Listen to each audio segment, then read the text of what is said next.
Welcome, everybody, to the show. Welcome to Hollistics. I am your host, Hollis Mahady, and it is a lovely Monday here.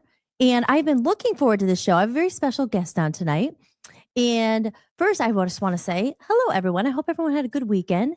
Last week, we had two wonderful guests. We had Chris, that was Monday. And then we had Jessica, our author, on Thursday. And such good shows. I'm going to be re-airing them. I haven't had time to do it, but I'm going to cut up all my little clips and put the teasers out and do all that stuff. But honestly, because I keep it real here, we got a bit of a panic when we came home. I was ready. I was on time. And for the first time ever, I went to go on StreamYard. That's, as you guys remember from my dating of my streaming services since episode 1. We are on episode 26 actually tonight. Can you believe it, guys? Look how far we've come, or I've come. Yes. And we've come. And I got home and we went on to go on and it said, there's like 1,040,000 users. It's very busy right now on StreamYard. Try again in a couple minutes. I'm like, what? That never happened to me before. So we're trying and trying. I'm like, oh, but the show must go on. And everything worked out as it does. Sometimes you just got to let it flow. So, yes. So I'm very excited to be here tonight. And I'm not going to talk too much because I could talk for a long time. And we have the wonderful Jason backstage. And I should have asked him this and I forgot. I hope I'm pronouncing his last name because to me, I keep saying Foersch. So I'm hoping that's right, but he's going to clarify. And then we'll definitely, maybe I'm not saying it right, but we're going to find out in a couple minutes here. But just to do a little housekeeping, I like to do in the beginning of the show, get things in order. This is Hollistics. And again, I am Hollis Mahady, your host. Up on the corner there is my QR code. I do take tips. Like you always said, I was a bartender and a waitress for many years, and I would pour a drink and I would always get $1. So here we tip support the show. That's what I say. So you'll see what that QR code is there in my website right there, hollismahady.com. I'm very excited. I spent the day in the music studio today practicing, and I have so much new footage I'm going to post on my Buy Me a Coffee for my members only, songs that I have never played for anyone yet. Because as you guys know, I've talked about it all last week. Friday's my big day. My first single is coming out off the new album. It's going to be on all platforms, Spotify, the whole shebang. And it's been a long journey. So from Hollywood to Cleveland, Ohio, and a million places in between, but covers my first single is coming out on Friday. So more on that later. But we're going to get into our first guest, our only guest, the most important guest. He's coming on. And I want to say a big shout out to Jamie, our mutual friend who introduced us. Jamie, I've known since college. We lost touch over the years, and he reached out to me. He said, I have a very interesting guest. I think he might be good for your show. And again, he's going to explain everything. Jason's going to tell us his story. But Jamie said, he introduced me to Jason. We just talked a little bit, and he told me about his story a little bit about, his road to finding God and going through a lot of addiction and trauma. And again, he's going to speak about it. But I said, I like those kind of guests come on the show and they tell their story. And it's always, I think it's important to tell those kind of stories, especially ones I love. I've been through a lot myself. I mean, it's life, right? We all have. So stories of people picking themselves back up off the ground or, getting through these really adverse situations, very hard, difficult situations. I mean, that's what my whole album's about. That's what my song Covers is about on Friday that's coming out. It's about picking yourself up when you're at rock bottom and trying again and getting back up. And how do you find the strength? And I know from my own experience, what got me through my darkest times was God and spirituality. And I talk a lot about ego on this show, the problem of ego in the world. Because to me, ego, I heard this a long time ago and it always stuck with me. Ego, to edge God out. Ego is self. And I think I always say greed is the biggest problem in the world, but ego is, because when people are so small, we only think about ourselves. That's the problem. In the world, there's so much hurt and people hurt each other because we're not thinking in the bigger picture. I always say me to we. So it's very exciting to have a guest on like that who's, he's self-aware, and not a lot of people are. Sometimes we go to our lives and we have problems, but no, not a lot of people maybe say, maybe I'm part of the problem. So he's a perfect guest because that's what we talk about here on Hollistics. So I'm going to check into the chat room real quick, say welcome. Oh, there we go. Jamie's in the chat room. I hope you were here for 2 minutes ago. Big shout out to you because you introduced us. And Miss Kill Chris is in there. Hey, Hollis, happy Monday. I thought it said happy birthday. I was like, oh, it's not my birthday yet. My birthday's in August. But happy Monday. Happy Monday, everyone. We're off to a good start. It's going to be a good week. Hope everyone's going to have a great night. And without further ado, I think we'll bring our guest up on the stage. I'm doing good. 7:05. Yes, I think I got through everything, right? Yep. There's a QR code. Remember, guys, if you want to join, tip support the show. Hollis Media, I do this because I love it, not because I get paid, because I don't. But these things cost a lot of money. So if you're feeling generous, go ahead and check it out. But here we go. So Jason's backstage. He's all smiley. You ready, Jason? You're good to come up? Jamie's waiting for you. You have an audience out there. And by the way, if I didn't say it, we are streaming right now on Instagram. We're on YouTube. We are on the Rumble. We are on Facebook. I still haven't got my account back yet, but we're on my account.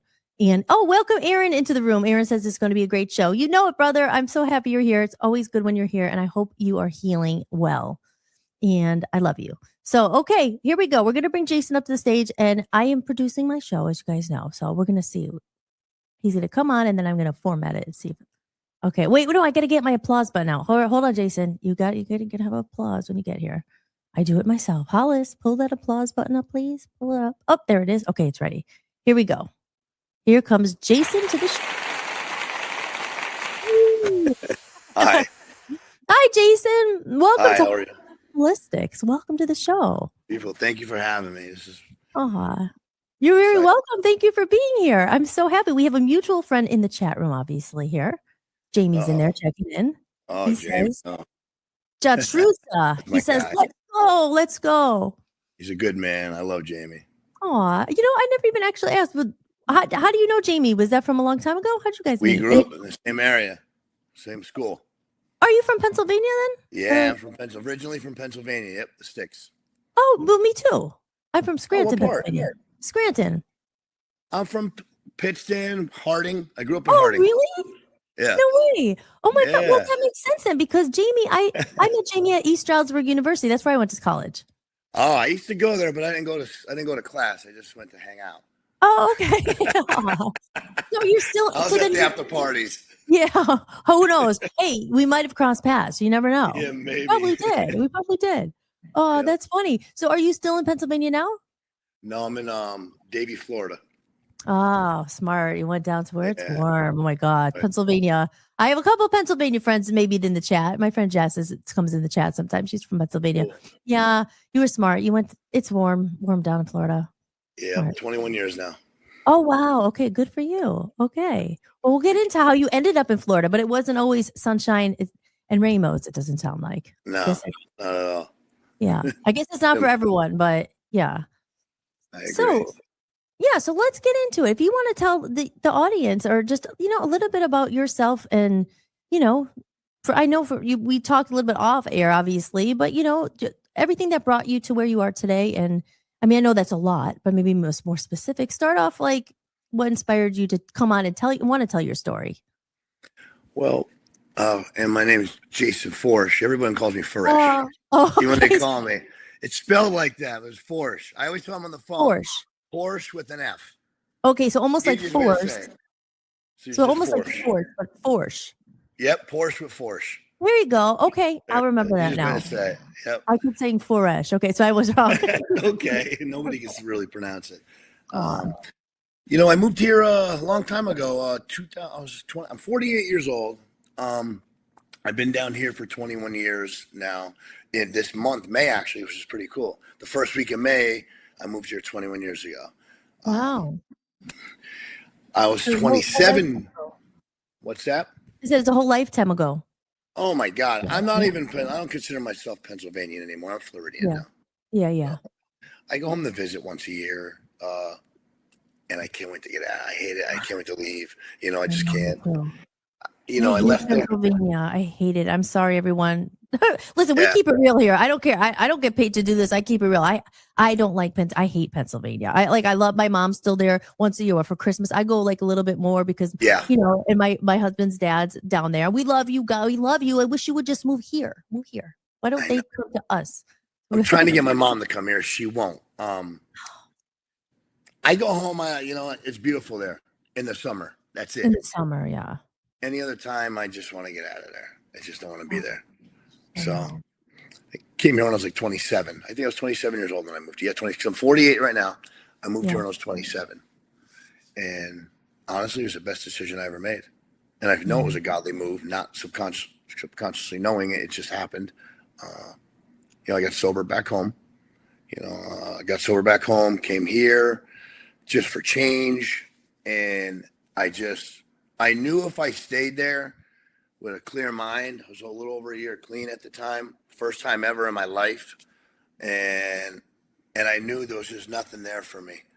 I finally had the courage to leave and to get up and change my life. And coming here just changed my life. I didn't mean to interrupt, but just on that topic real quick about Pennsylvania, like what you said, it's a big, even Scranton, I mean, it's a lot of alcohol everywhere. I mean, it's just like a big drinking place. And it's a very, I mean, again, I don't want to offend anyone from Pennsylvania because everyone has a different experience. People there love it. I don't try to offend anyone. But for me personally, it sounds like you and I know a few other, I mean, it's just, to me, I always felt like a dark energy there. Like it's just, I don't know. It's just, and a lot of alcohol. I mean, I had a lot of alcohol around me. I'm sober. I've been drinking like 3 years, but it's always, and also that, and I'll stop interrupting, but like, sometimes like nothing to do. And like, you're in this small town and like everyone's at the bar. It's just, there's always, so going to Florida probably was easier, but it sounds like you got sober in Pennsylvania, which is actually harder. So back to you. It wasn't easy. I mean, I had to, or I was going to die. I came from a broken family. My father, he was a pedophile. He was a womanizer. He was narcissistic. He was a psychopath. That's how I was raised. I didn't know any better. I think he probably got locked up when I was around 8 or 9 years old. And I've been suicidal since then. I was suicidal all through my teens. I didn't know how to talk or treat people. It was all about me. You're speaking when you're opening up the show about ego. And it was all about me all the time. I didn't know how to get help. I thought it was normal to be suicidal. I was angry. I had a bad temper. I still do, but I have it in check. I had a lot of therapy. I wanted to be different. I just didn't know how. And then when I started drinking, that feeling. Take the edge off. Yeah, takes the edge off. It's like a warm blanket. It's like, okay, good. I feel better now. Now I'm not so insecure. Now, I'm not afraid to do things that I was always afraid to do, like talk to people, talk to girls, hang out with friends, do stuff. I was always afraid to be better. I was always afraid to try new things. I was always afraid to be successful. Somebody might look at me weird if they're clapping and I do something cool. I'd be embarrassed. Very, very insecure. And in my 20s, it just got really bad. I started doing drugs, hanging out with different groups of people because the people I hung out with in high school weren't really drug addicts or alcoholics. But I was secretly drinking by like 10th grade on the weekends, hiding from everyone because my friends were against it. And then when I got my 21, I pulled away from them and I started hanging out with people who are doing drugs, house parties, ecstasy, cocaine. And I was like, oh, these people care about me. These people like me. I felt good. I had no more fear. All those fears were just gone. And it was comforting, and I wasn't suicidal anymore. I noticed when I drank, I was suicidal, not knowing alcohol is a depressant. I did try killing myself a few times. One time was meant to happen. The other times I was a cry for help. I was too much of a coward to do it. I was scared. I was afraid of everything. I walked around acting like a tough guy, and I wasn't. I was afraid. And I hit rock bottom. I hit rock bottom hard. A friend ended up in Alcoholics Anonymous. Never heard of it. And I had no clue about alcoholics. I never even heard of it. I figured my dad screwed me up. I didn't hate God for it. People ask me when I first got sober, 20 some years. I'm sober almost 6 years now. But then when I got into recovery, I didn't get into recovery to be a better man. I was already a good person. I thought I was a good friend, a great friend. I was just broken. And I didn't know any better. I didn't know nothing. I didn't know how to open a door for a woman. I didn't know how to talk to a woman. I didn't know how to be romantic. I didn't know how to act with my friends. I didn't know how to do things without expecting anything in return. Everything I ever did, it had to benefit me, and that's it, and only for me. And again, I didn't even know that I was acting like that. I thought it was okay. You know, I thought the cops were out to get me. You know, I justified everything I did in my life. I was a complete train wreck. I was a complete train wreck. And to be in those relationships I was in, those poor women, it was just constant toxic screaming, yelling, breaking stuff all the time. I remember one specific relationship I got, and this is before I got sober, before I turned 27. I met this really nice girl. She liked me, and I dated her for like a week, but I wasn't attracted. She was beautiful, but I wasn't attracted to her. And I didn't know till years later I got sober. I thought about that because she wasn't toxic. Wow. She wasn't yelling and screaming. She wasn't an alcoholic. She didn't have issues that I had. So I wasn't attracted to that. And I didn't know that. That's how broken I was. You know what's fun? It's not funny, but ironic right here in the chat room. I want to say hello to Irina Lot. That's her screen name. But that's Jessica, the author that was here on Thursday, and she wrote the book Piece by Piece. And it's funny that you say that because we were talking about on Thursday in her book, we were talking exactly about that, about, we don't need what you just said. You're don't even know what a healthy relationship is. So that didn't attract you. It wasn't like the butterflies. It wasn't the nervous system going crazy. Like I need it, like an addiction, right? Like, cause love and toxic, it's the same. It's an addiction. And she talked a lot about that, but you're addicted to it. Yeah. Yeah. So hello, Jessica Irene Lot. It's crazy how almost all addiction stories start the same. That warm, comforting feeling, thinking we found the answer. That's what she says. Yeah. Yep. Because same thing. She was here Thursday. She struggles with it. She had her whole story. And I said, make sure you see Jason. So I'm so glad you're here, Jess. Oh, I'm glad she's here. And hello to also just real quick in the chat room. Hi, Amy. Amy's in the chat room. Hello. And Aaron's in the chat room. And also Shannon's here. Hello, Shannon and Jason. I like to say hi to everybody. So thank you guys. No, go on. Yeah. Yeah. Always here to support. That's what Irene says. I'm going to call you Irina because I'm used to that. That's her screen name. And I'm getting used to Jess. But we call her that. But yeah. So, and Quentin says, hello. Oh, Quentin's also, I know Quentin's sober for a long, long time. Hello. Quentin's awesome. Quentin's a famous voiceover actor. He says, congratulations on your recovery, one day at a time. Thank you. Thank you, Quentin. Yeah. Aw. Yeah. So I didn't mean to interrupt, but yeah, no. So go on if you remember. You're never interrupting. Okay. This is great. Okay, good. Where was I? Oh, I do have ADHD, so just bear with me. Oh, that's okay. I know. I get all over the place too. Yeah. But yeah. Anyway, long story short, I was dating this. I believe now, looking back, God's plan is perfect, and we take that path that we take, and when we get knocked off that path, it's like a GPS. Yeah. That when you go down that wrong road, there's always another direction to the location you're going to, and that's how I felt with God when I look in the past and reflect on my life, because He always kept directing me back to Him, but I kept wanting to do what Jason wanted to do. Your way. That's ego, right? That's all self. Like but you're like a lot of people, and the easy way. Always, you have to learn the hard way, because like God always, God wants it. I feel. To us to be loved, to be happy, to go on the right, but we have free will. So we're going to go do it our way. You said it, free will. Yes. Yeah. People have this conversation today. Why does He do this? He doesn't do anything. He gives us free will for us to make our mistakes, for us to get in trouble. The devil tempts us. We fall for his temptations. We fall for his lies. It whispers in our ear that don't get up in the morning. Don't go to the gym today. You don't need to go to work today. You don't have to eat healthy. You don't have to be nice to her. You don't have to give her $5. That's the devil just whispering negative thoughts in our ear to keep us from wanting to be better and to level up and to be the best man that He created us to be. Yes. So that's what He wants. He wants us to be here, the best what He created us to be. And the devil just keeps trying to chip away slowly. Yes. Like He put the fish hook in you, like He did with me with gambling. I had my first 5 years of recovery in Florida. When I moved here, I started gambling. I won $8,000. That will never happen again. He put the fish hook in. I did like a crazy 15-time team parlay. And anybody who gambles knows that doesn't happen. Nobody can pick that. I picked it just real quick, and I hit it. And the devil hooked me. And then now I'm addicted to gambling. And now I know gambling is easy. And now I stopped going to meetings. I stopped hanging out with recovery people. He slowly chips away. Next thing you know, I'm in a bar and I have a rum and Coke. And now I'm down in South Miami buying Coke, crack, heroin, and all the drugs I can think of the first night of relapse. I convinced myself, the devil convinced me in my ear that I'm not a drug addict anymore.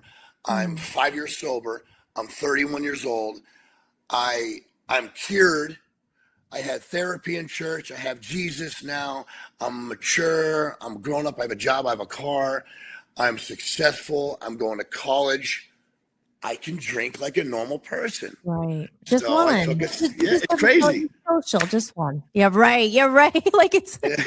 But I was talking about it again the other day, and I said, like, I don't know, like, I was never one of those persons. Oh, and I never could understand. And I always would look at people like, oh, they could go out to dinner and have a wine. I'm like, I would be like, drink to get drunk. I'm like, no, I need, like, I don't know. It was addictive personality, but like for me, it was just like, so for me, it was like, no more, you know? Are you in recovery?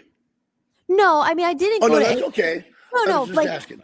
no, that's okay. But like, I guess so. Self-recovery. Like I was, grew up in Scranton. I lived in Hollywood. Let's say I lived in Los Angeles. I was in the music industry for over a decade. So I saw my fair share of, one thing I didn't get into, I was, I guess, lucky in that I never got into drugs, but definitely, I guess, because again, more acceptable social. Oh, why aren't you drinking? You never hear like, why aren't you doing heroin? Why aren't you doing coke? But it's like, why aren't you having a beer? Why aren't you? Yeah. You know what I mean? It's like, so like when I stopped drinking, I had gone to AA a couple times, really, because I was just looking for sober friends. I didn't, it wasn't like I didn't wake up and hit the bottle. But after a while, I found like, I feel like I was always relying on alcohol, and I didn't like the feeling like that I would go out and be like, I need a drink. I need to talk to people. Like, oh, I need to have That's good.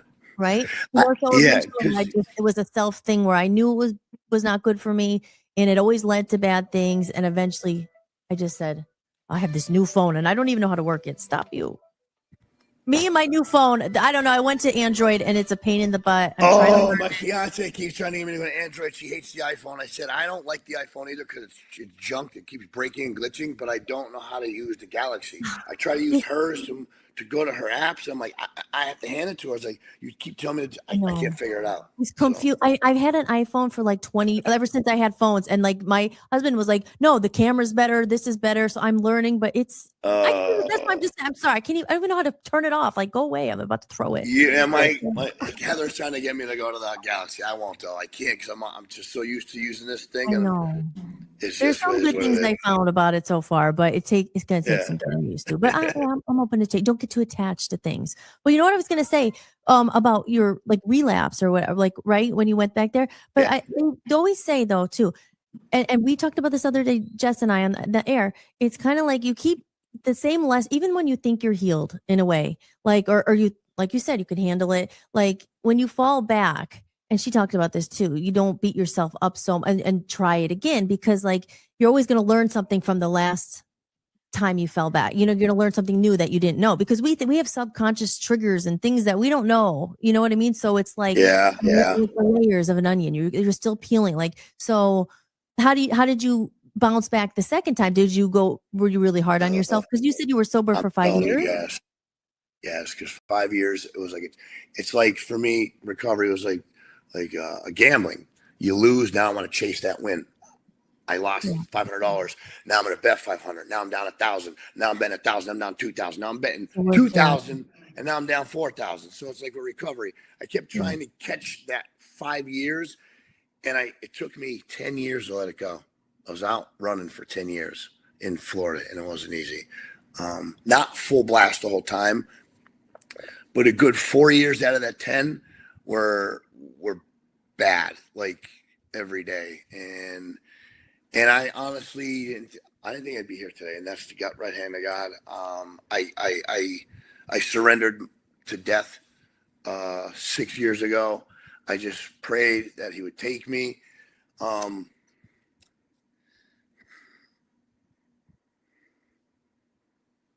Jason, well, I'm glad you're here for a reason. You are here for a reason.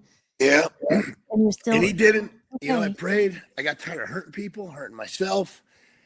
And I couldn't get it. It's like that monster when he listen, I tell everybody's in recovery. I sponsor a lot of people. I Yeah. mentor people, and I tell them, listen, this first recovery is a gift, man. I was told that, and now I had to earn it. I had to grind and earn to get back into recovery, beating myself up, and then there's this feeling, this God feeling I had, that hole in your heart that we Oh, fill with lust, we fill with drugs, we yep. fill with alcohol to feel better.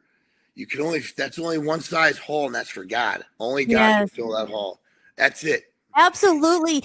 Oh my gosh, Jason, I know. Like it's fun. I have a song on my album called "Hole in Our Hearts," actually. But that, Oh, yeah. But that it's about like loss and stuff. But really, no, because for so many years too, when I was in Hollywood, it was the loneliest place ever to be. Like I live in Los Angeles, and when you say you go through things for a reason, and we're looking back now, everything we went through. Even I say our mistakes, where they if you're look at how much you've learned and why you're here and what you're a doing lot. now. Yeah. Because if you my album, I'm sorry to bring it back to me, but it's all related. No. But it's called A Comedy of Errors. That's the name of the album because I said, these errors and all these things that we are so hard on ourselves. But when you think about it, the grand scheme, when you really came here through God, I always feel that Earth is a school.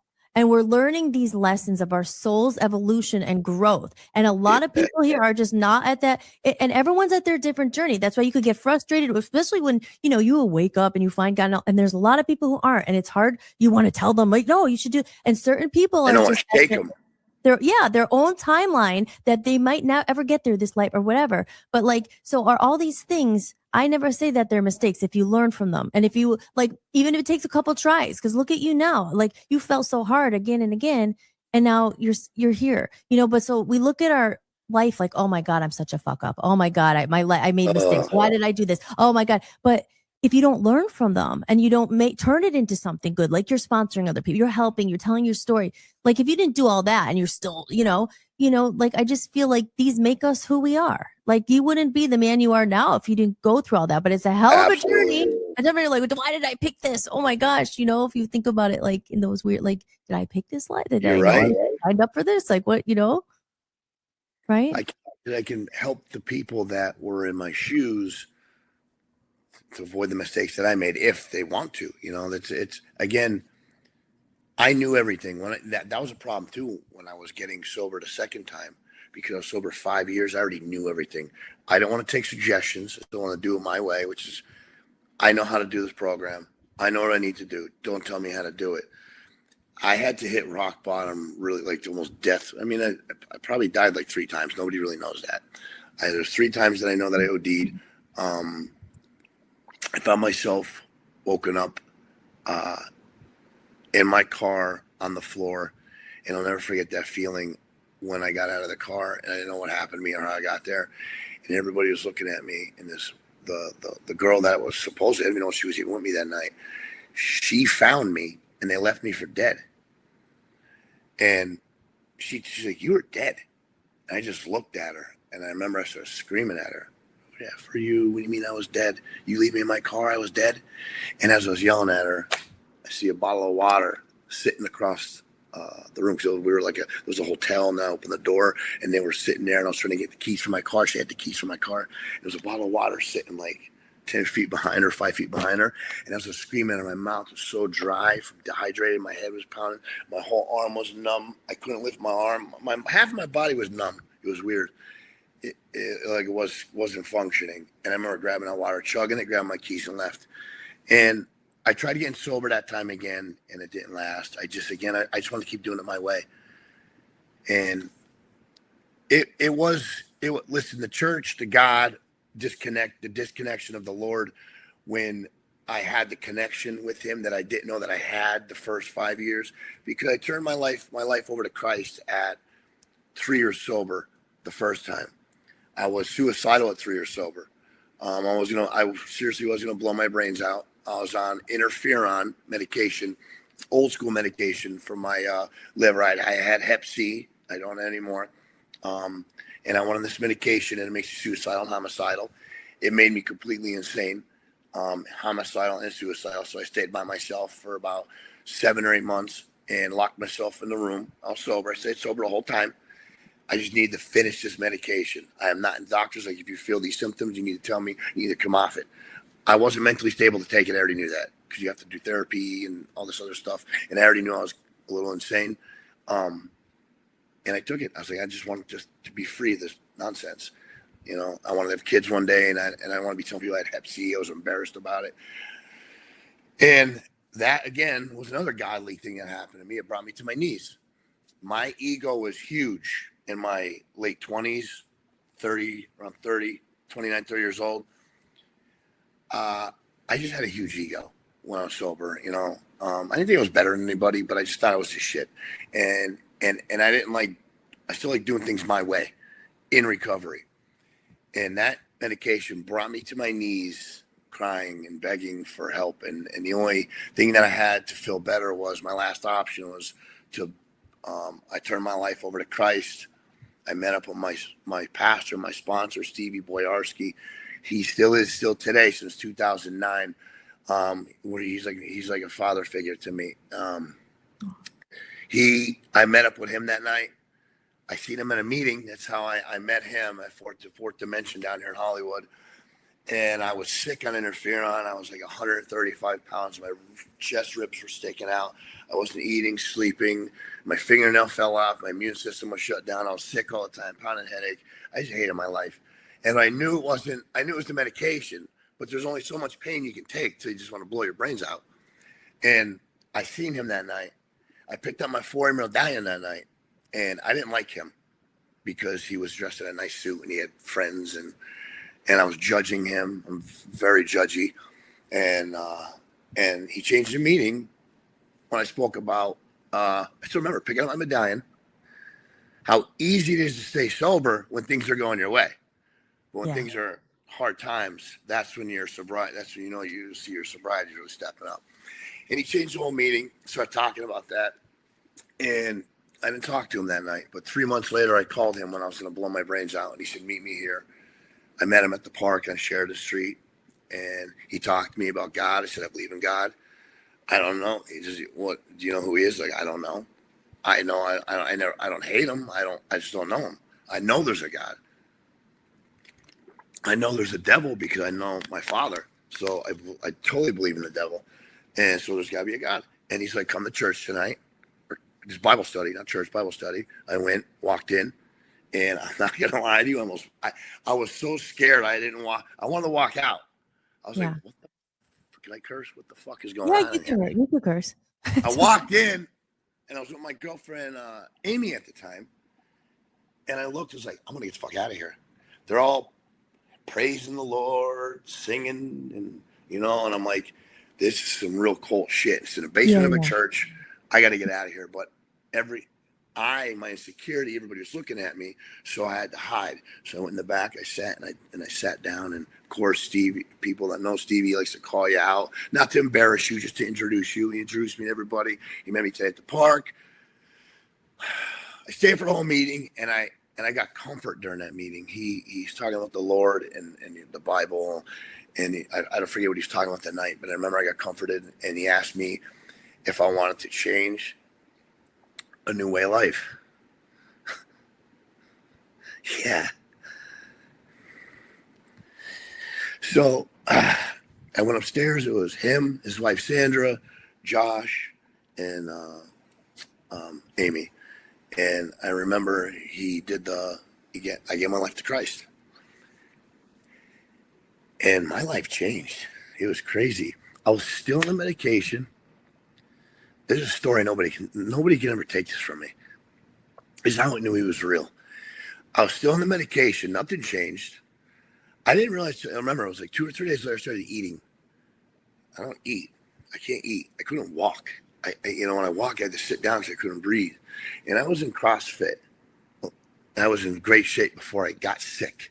So it was really humbling for me to go from the top of my class in CrossFit, be in the best shape of my life, to go into this. I had to walk 10 feet, sit down because I couldn't breathe. So the Lord humbled me to him. And when I gave my life to him, it was like, I'm his now. He's going to take care of me. Just eating, My eyes weren't hurting anymore from the sunlight. I was able to go outside in the daytime again. My skin wasn't so pale anymore, and I started feeling good. I was still taking medication. I was supposed to be sick. I started going to the gym again, and I'll never forget. I was in the gym and I was working out. And I was a doctor. He was on the fly machine, and I'll never forget this. He goes, "You're Jason, right? I know you from the meetings." I'm like, "Yeah." I said, how are you? How you doing? Yeah. He goes, "You look good. You're not in the interference anymore." I was like, "Oh no, I got like 2 months left." And he's staring at me. He's like, "You look like," he was looking at me like I looked like death months ago. He's seen me. Yeah. And I knew this was God. I knew it was. He's like, "You shouldn't even be working out. You're going to end up in the hospital." I feel great. I know for a fact. He redeemed. He just fixed me, man. So I can just finish off the interferon. And that's when I just became a believer. And that's when I dove into Cross Current. There's a program in the church. I wanted more Jesus. Now, Living Waters, 11-month program, I want more Jesus. So I did that program. And that's why I relapsed. Because I had Jesus, and I didn't know once I play the devil's game, drinking and drugging, I can't play with the devil and have Jesus. It's him or nothing. And that's how I got back to where I am today. I had to surrender my life to him again. And it wasn't easy this time. This time, I got a relationship with him that just blows my mind. My faith is so strong. I know everything in my life is the way it's supposed to be. The doors that open for me blow my mind because I'm an uneducated, barely graduating high school. I'm making a lot of money. I'm going to say I'm making a lot of money, and I'm in positions at work on my company where there are way more people that are more qualified than me. I am one of the hard. I've been a hard worker since I was 9 years old. I grind. But I'm not saying I don't deserve it, but there's people more qualified than me. But he opened the door for me. And like I tell everybody, he's the boss. Yeah. Not him. Not nobody. He's in charge. If he wants you to have that job, you have that job. And all the men in my life I level up all the time. I'm always growing because of them. I don't hang out with dirty people. Smart. Like I say that a lot on the show. It's like because we talk about manifestation and the dream life and all that. But I do say, and a lot of people leave that part of the equation. You can't just manifest on your own. You co-create with God. It like God wants. He wants you to be happy. He wants you to fulfill your potential. Yes. He wants all this, but like you can't just say I want a car. Like you have to co-create with God. Like that's why I say that a lot because on these self-help on YouTube, manifest a miracle, manifest this. It's like, but people leave that equation. They think that it's just you doing okay. If I just write what I want and this and that, but it's like when you bring God into your plan and faith. That's the biggest thing. And like you said, when things aren't going good, that's the hardest test. Like you said, just stay sober. Obviously, it's easier when things are going your way. But I'll tell you what, you just nailed it.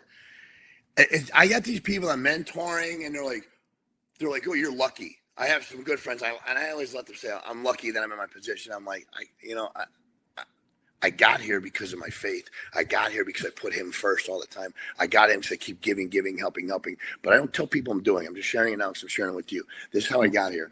I give more than I can ever give in my life. When I was told 5 years ago to give, when you give and you donate, you make it so uncomfortable that you're like, oh, and I do.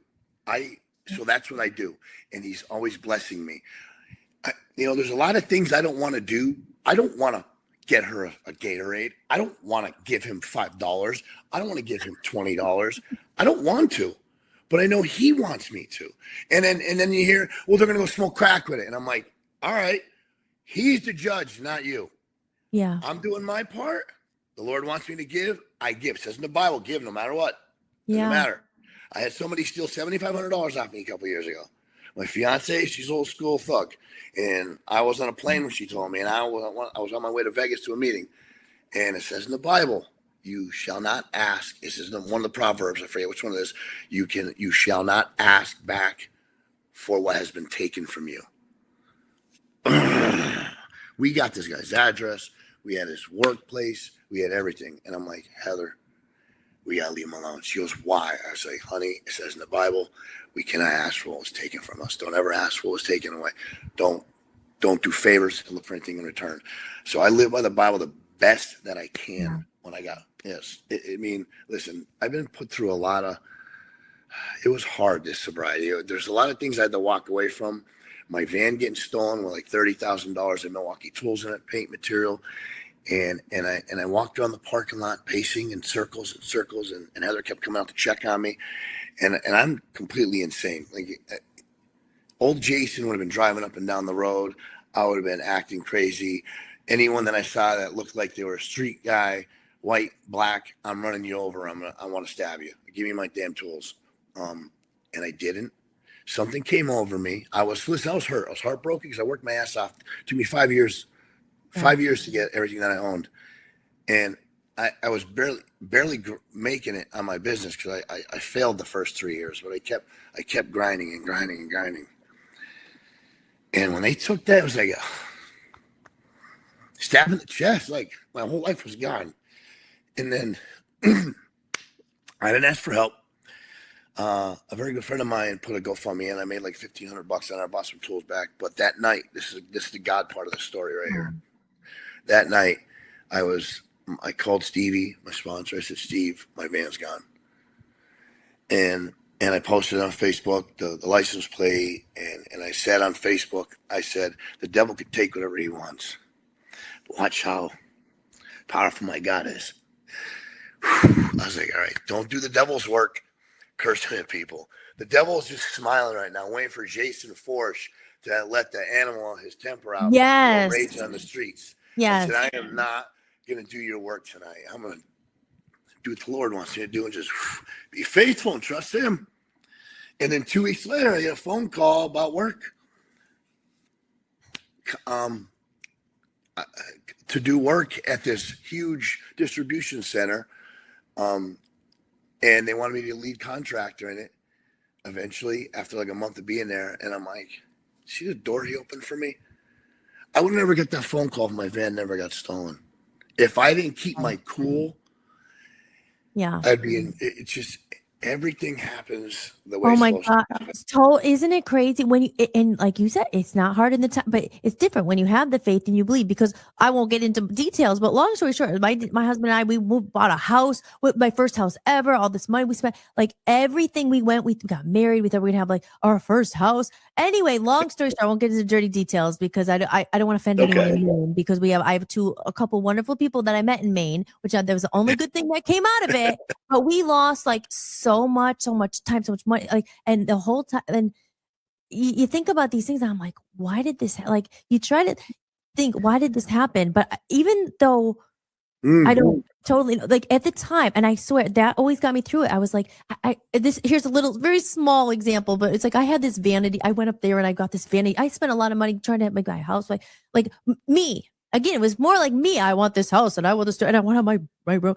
And I just remember thinking, like, the shit hit the fan. We had to leave. We had to move. This house is still for sale. Like it was totally fucked us up. Sorry. Prior to my bench for a couple, like one time, we're still getting out of it. Then my husband lost his job. Then that everything bad was happening. And I'm just like, at the time, I'm like, but I had faith. I was like, this is all happening for a reason, because we weren't meant to be there, I guess. And because now like things are coming together, and I always had the faith. And even with the vanity, I remember having to sell all my stuff that I had, just like the first time I had some, like, be able to get this stuff, I had to sell it all. And I remember thinking the vanity, and I was like, I didn't want to give away. And I remember thinking, God, something better and bigger will come, because I truly believe. I was like, I don't know why the fuck this is happening. I'm sorry to curse. It's okay to curse. I did have to curse. Right. Sorry, guys, we're getting into it. But like, I remember thinking, why did this, and everything that I had gone through, nothing worked. Nothing seemed to be working, but at the same time, everything, even every bad thing or error, every comedy of errors, every mistake, it's all bringing you to this. You have to be patient. You have to have faith, and things are on God's timeline, not on yours. I had to learn that so long. Like, oh my God, we want it. We want the. I wanted to be a singer. I wanted to be a now. And I'm so glad I didn't make it in Hollywood. I was this close. Like I could have, if I played my cards right, I probably would have been dead as well. Would have been trafficked, would have been this, would have been that, because I was very close to a lot of like the Hollywood industry. I'm sure you know about like not good. I'm glad not you good. said that. I'm with 100%. That's a horrible industry right now. It's so bad. So I was like, So you know bad. what? God was always looking out for me, even when I didn't know as much. Like it was really when I hit rock bottom too, when I found more God, and that empty feeling for so many years, it wasn't anything like it, nothing could fill that except spirituality and having a relationship bigger than yourself. I always knew it was something. And I always say this, like, I don't know, it's my philosophy. Like, okay, wherever we came from God. Are we God? Are we part of God? We came here to earth. And as we get here, it's so hard to be a human. It's sad because we're separated from God. We know that feeling of love, that feeling of God. We know it because we get here and we are searching for it. Where is it? Is it in that drug? Is it in that person? Is it in that? And but how would we know that feeling that we're longing for if we didn't have it before? If that's not who we are, if we're not part of God, if we're not, you know what I mean? How would we come here and long for that? Because for me, it was always toxic relationships too, looking for love in all the wrong places, please. You know what I mean? Looking for love in all these places, and then alcohol, or then drugs, or whatever, you know, food, sex, whatever it is, like that.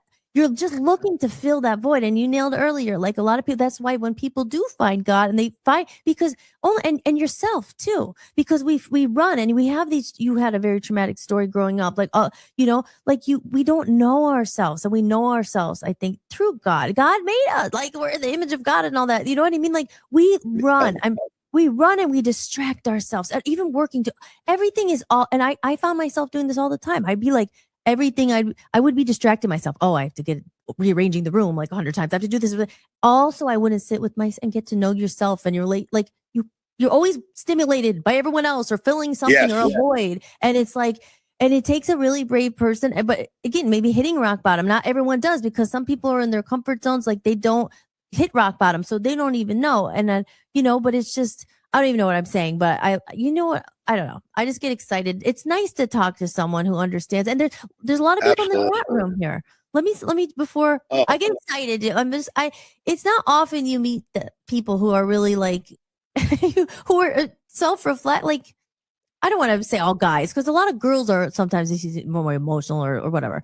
But like to meet someone who's like aware. You have a powerful story. It's awesome. Okay, so let me miss some of these comments here. Irene says, this was earlier. My thing was always, why would I just have one? What fun is that? Yeah. I agree with you 100%. Right? I'm 50. That's my it's like, what's the point? It tastes like crap. It's like, and it was always like just numbing. Another thing too, for me, was just like, I found a lot of people to me boring. And I like to talk about deep things. And like, so I would just be like, kind of, you know, when you drink, your inhibitions, that's why all of a sudden, you're so funny. You're not funny when I'm sober, but now all of a sudden you're funny. Like, you know, like you kind of, I like the deep questions and like God, like, but you just be like, you be around people. I'm just like, then you grow out of it. I wasn't into it. Like, you know, okay. Quentin. Yeah, it does. But not everyone outgrows it. And that's the thing. Like when you have a sober life, all those people go away. You know what I mean? Quentin says, amen. God's will be done. Aligning with his will is the challenge. We do it together, and yet alcohol is drug. Yeah. Yep. This was from a while ago about the iPhone. Yes. Oh, she hates iPhone. I used to love it, but I hate Samsung now. But I need to. I'm reading these comments now. They're pretty funny. Let's see what either. Exactly. Okay, that's just okay. Let's see. Liz says, addiction doesn't always look like chaos. Sometimes it looks like functioning, smiling, showing up, and quietly drowning where no one can see. Absolutely. Yeah. That's what makes it so dangerous and so misunderstood. Yeah. Yeah. Timothy's in the chat room. That's Mug Institute. He says, God love you, Jason. Hack says, these are maybe some of the people you know, because these are new for me in here. There's some of my friends in here. Oh, good. Well, thank you for bringing me. I'm glad you guys. Liz, Pack, Bon, those are my friends. Liz says God's still working on your story. Oh, yes. Oh yeah, he ain't done with me. I already know. I already know my sky's the limit, man. I ain't quitting. See, it's true. They always say with God, anything's possible. I mean, these are things are true though. That's not always easy, and he's not going to make it easy. But like he wants the test that I think, like you always say, it's having faith. The bigger thing when I was talking about Maine and coming, but I'm so happy. I'm so happy it all went the way it did, even though it was horrible. And then we're still kind of like, oh my gosh. But we're just like following that path because I said he brought us there, but then all of a sudden, or maybe we brought us there. It was more of us trying to go there, like our thing. And then God was like, no, this is not for you. And everything just like that got us out of there as fast as we went there. And we're still shut down quick. Yeah. When it's not down real quick. When you can let go of that control, because you said that's ego, right? We're always trying to control things ourselves, like you said, Jason's way, and it's just like no, like co-create. Like it's okay, yeah, have visions, have if you want to have goals, sure, but like there's always you're not really in control now, are we? I don't think never. We think that we are, right? No. Liz says he's amazing and makes understanding Jesus so easy. The moment I accepted Christ in my heart, led by him, was profound. Aw. Thank you, Liz. The truth is said, amen. My son too, man. He's huge in Jesus, and I never pushed that on him. That's how I know God is just amazing. And he told me he's seen Jesus, and I believe he told me the story when he was 5 years old. I recorded it and saved it, and he told me, how he's seen him in church when I was in church. He was at the daycare. He was warm. He made me smile. He made me feel good, and he was this big, huge, bright light. And I was like, wow, like I couldn't he's not gonna make that up. He doesn't know. And my son, I have my son is with my ex Maria. She's my best friend today, and her husband is a very good friend of mine. He's like my brother. I told him that. I told him that over time. He's like my little brother, my little big brother, but he's my little brother. And I didn't like him at first. And God or me and Maria didn't get. Trust me, when we broke up, it was a nightmare. And it was all me. It was my fault. I was just a horrible person. I didn't get what I wanted. She wasn't acting the way she wanted me to. He wasn't. They weren't. People weren't. And when we thank God, that relationship broke up because we're so much better off as friends. Like I love that she's my best friend, and I love the relationship I have with Simone, her husband, and he's an amazing father to my son. He's a great stepfather. And Heather downstairs, like God's plan's so perfect. The woman downstairs, Heather, she's an amazing mother to my son too. So he has all these amazing people loving on him. And there's no toxic.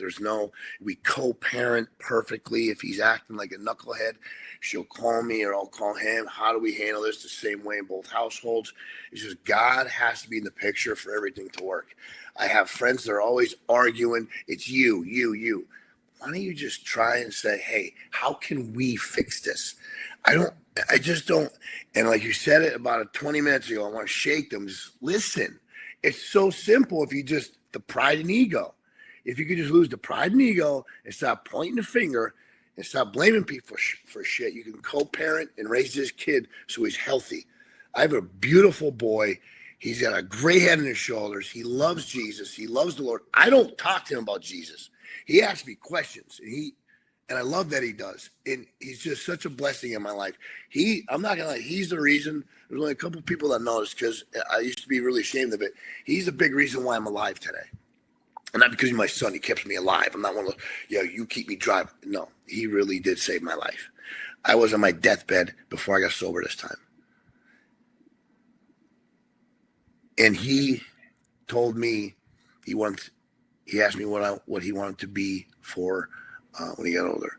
And I said, Brody, he loves dinosaurs. He's only 5 years old. It's embarrassing, and I'm going to say it anyway because I know I'm not alone. And I hope this can help somebody.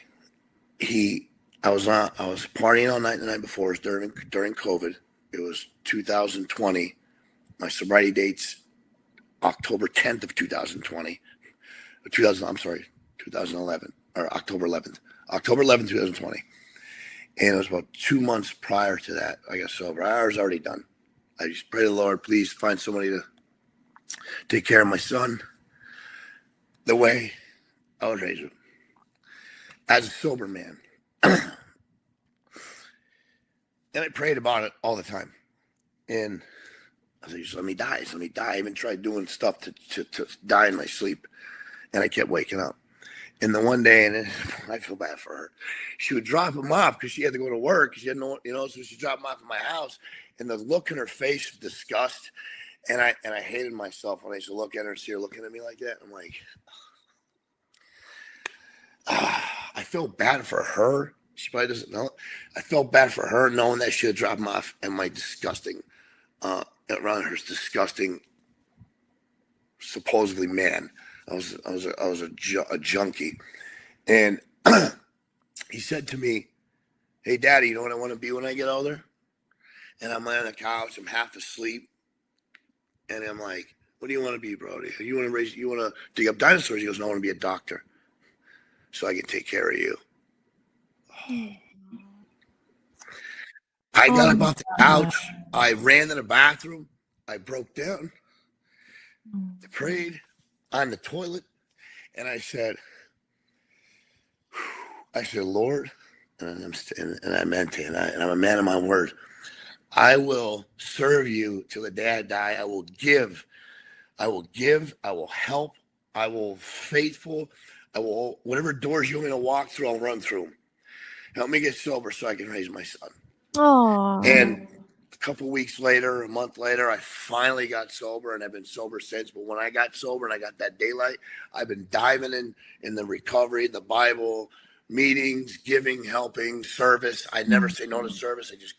I got a phone call in January. Do you want to go to Africa?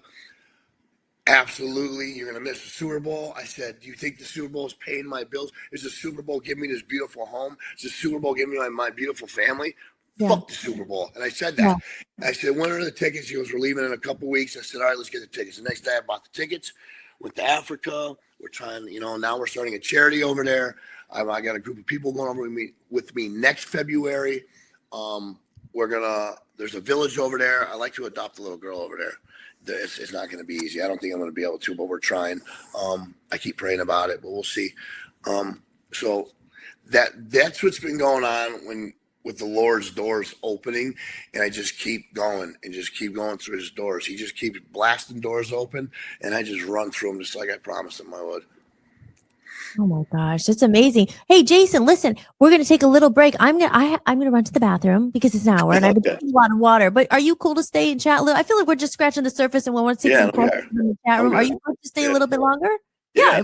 Hey, listen, I've done shows. I'm not saying we have to. I talk and talk, so I could go on for hours. But I just feel like we're just getting into some good stuff. And I want to hear a little. I have some more questions too, and I have a couple questions for you. I want to hear some more and take some questions in the chat room if we have, because I haven't been up on my chat. There's a couple here, and you guys, put your questions in the chat room. I want to make sure I respond to everyone's comment when we come back. I'm just going to run to do my little break, do a little commercial at the top of the hour, and then we will be back with Hollistics, Hollis Mahady. I'm Hollis Mahady. Jason Foersch, not like Foersch. There you go. Like, not a Porsche, but with an F, because I want to also make sure we get your information out there. If people are like, how they can contact you if they need help, you know what I mean? We'll get into all that. So let me just do that. So let me pull up Hollis, pull up your commercial there. Oh, and you know what? I play this Dr. Wayne video just because it's the minute and it's my longest video, so I can run to the bathroom quickly, and then I'll do another little couple commercials, and we'll be back in 2 minutes. But yeah, you might like Dr. Wayne. Do you know who Dr. Wayne is? No. I asked Irene that the other day too. No, it's just on my journey, he was one of my like early people I found. He was always inspiring. He was very awesome. God. He's passed away since. I loved him though, but he was one of my early people who like got me when I was questioning life and like, oh my gosh, you know how you find certain things before found the main guy, so but yeah, I'll play him and then I'll be right back. You might like him. You got it. Yeah. Okay. Yeah, all right, guys. I'm always up for new stuff. Okay, good. We'll be right back here on Hollistics with Hollis Mahady, and we are talking to Jason Foersch. Be right back, guys. The next principle I call don't die with your music still in you. And who better to quote than Thoreau right here in Concord when he talked about some of us hear a different drummer, and we must march to the music that we hear. But all of you, everybody watching, everybody here in this beautiful parish, all of you have some music playing. And all of you have a heroic mission. There's no accidents in this universe. We all show up here with a purpose. There's an intelligence that is a part of everything and everyone, and all of us are connected to it. And too many of us are afraid to listen to that music and march to it. You out there, I know you have a book you wanted to write. I know there's a composition you wanted to compose. I know there's a song you want to sing someplace. Maybe you want to raise horses out in Montana. Or maybe you want to open up an ice cream shop on Cape Cod. Who knows what it may be. Maybe you just want to travel and see the world. Maybe you want to go into a relationship with someone but you've been afraid to, but your heart says it's the right thing to do. All of us feel something. And in Leo Tolstoy's famous novel, The Death of Ivan Ilyich, he asks this question that would be terrifying to me. He says, as he has his accountant from Moscow lying on his deathbed, contemplating the horror of this question, what if my whole life has been wrong? I've known what my music is. It's playing right now. Are you enjoying the podcast? If you'd like to support what I'm building, you can buy me a coffee. Every bit of support helps me keep this podcast going and release my music independently. You can leave a one-time tip or become a member for a few dollars a month and unlock exclusive content and behind-the-scenes footage you won't find anywhere else. Just visit buymeacoffee.com/Hollis Mahady or scan the code you see on the screen. Download your free copy of The Reconnection Movement today. Just head over to my website, www.hollismahady.com. Go to the podcast sections, scroll to the bottom of the page, and enter your email to get your free copy instantly. Now more than ever, it's important that we reconnect and support real human creators and real people.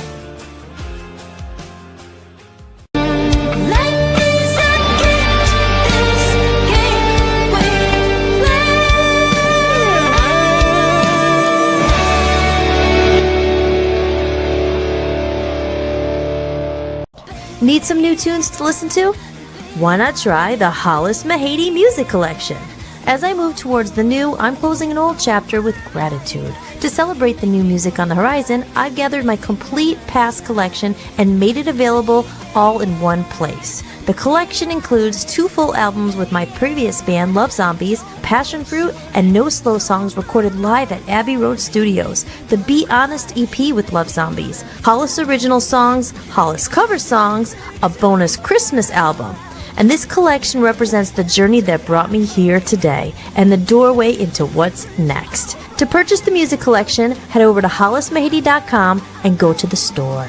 All funds raised go directly towards promoting and advertising my new album on my own label, Voice of Freedom Records. Thanks so much for supporting independent music.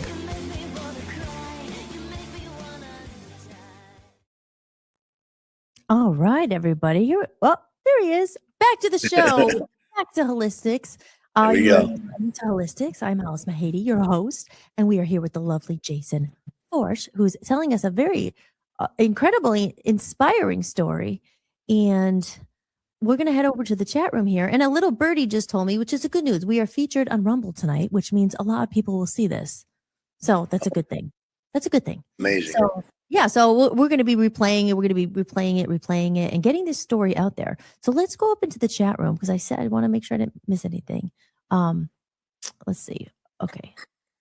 Beautiful. Okay, so pick up. Shannon said, beautiful. Thank you for sharing, Jason.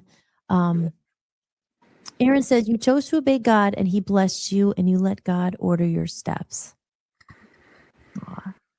And Aaron also says, Aaron's a great friend of mine. Remember I said about Maine, which I wasn't really sure why that whole thing happened. But, you know, we met some wonderful people and Aaron is one of them. He's a man of God, like and his wife, Amy, of course, and his son, Aspen. Aaron is one of those people. When I met him, he was so talk about people giving without asking for anything in return. Because, you know, we live in a really not nice world. And No. you all the time, like for instance, my husband, we run this radio station, Voice of the People, USA Radio and Television Network, and we do it out of our own pocket. This is not funded by anybody. We don't sell, like, we're not, we tell the truth. We tell stories that are in our heart. Like, it's not just someone paying us to say whatever, promote this or do this. We're doing it out of our heart, and we try to get, people to help us and come and do and it's so catty, it's so mean. And well, what are you gonna do for me? There's never one of those things where let's help each other. It's easier. Well, yeah, I could help you, but like, let's ego. It's all ego. Well, what can you do for me with? I mean, that's the way of the world, Yeah, So absolutely. it is rare when you find people who actually really do live by that. Like they're not asking, well, what do you got in return? What are you going to get? What am I going to get from What you? am I going to get? And it's just like, it's so many people like that. But anyway, Aaron is in the chat room and he is not like that. And he's one of those really real good ones. Amy says, amen to you. Quentin says, this is my meeting for the night. Thank you. You're welcome. Liz says, that's the test. It's easy to believe when everything is okay. Yeah. But praying from the heart for understanding is a part of getting to know God. Yeah. And having that faith. I mean, faith is the biggest thing, I think, to hold on. Jatrusa says, Hollis for president, loving this podcast. So great to see you again. Aw, thank you. Thank you, Jamie. You too. We haven't seen each other since college. I just remember. Yeah. It's been a long time. Oh my gosh, where does time go? No such thing as time. Fast. Right? Liz says, for parents struggling silently, what is something you wish someone had told you sooner? Jason. For parents struggling silently. That's a good question. My God. I mean, even if somebody told me to do something sooner, I probably wouldn't have done it unless I thought it was a good idea for me, which means it probably wasn't a good idea. Probably stick with the winners. Somebody told me to stick with the winners. I mean, by me saying that means surround myself with clean people. And I'm not talking about sobriety clean. I mean, people who live clean, who want to be better. I was told not to be if I'm the smartest guy in the circle, I'm in the wrong circle. And I laughed when someone told me that because I'm not the smartest guy anyway, so I'm always going to be in a good circle. It was just a stupid little joke. But I think surrounding yourself around good people. If I have always, from the day one since high school, I had great friends in high school. I really did. And it's funny, now that I'm thinking about that, I faded away from that. And I started hanging out with the kids that were drinking. And then I started hanging with kids who were smoking weed. And now I'm hanging out with people from the club doing ecstasy. And now I'm doing ketamine. And now I'm doing every drug you could possibly lay out, I'm doing. So, and that's because of the people I was hanging out with. If I just stuck with people that were good people, like I preached to my son, I try to raise him right. Like he's 11 years old right now, and he's got a good head on his shoulders. I try to keep him busy, and I want to hope to God that he stays with good people through school. Not the kids that are. And it's gonna be hard. It's gonna be school, so it's out of my control. I know that, so I can't be too hard on him about it. But that's where I wish I didn't fade off. I wish I stayed with a good group of people from day one. Yeah. I mean, but I wouldn't be where I am today, though, if I didn't. So. Yeah.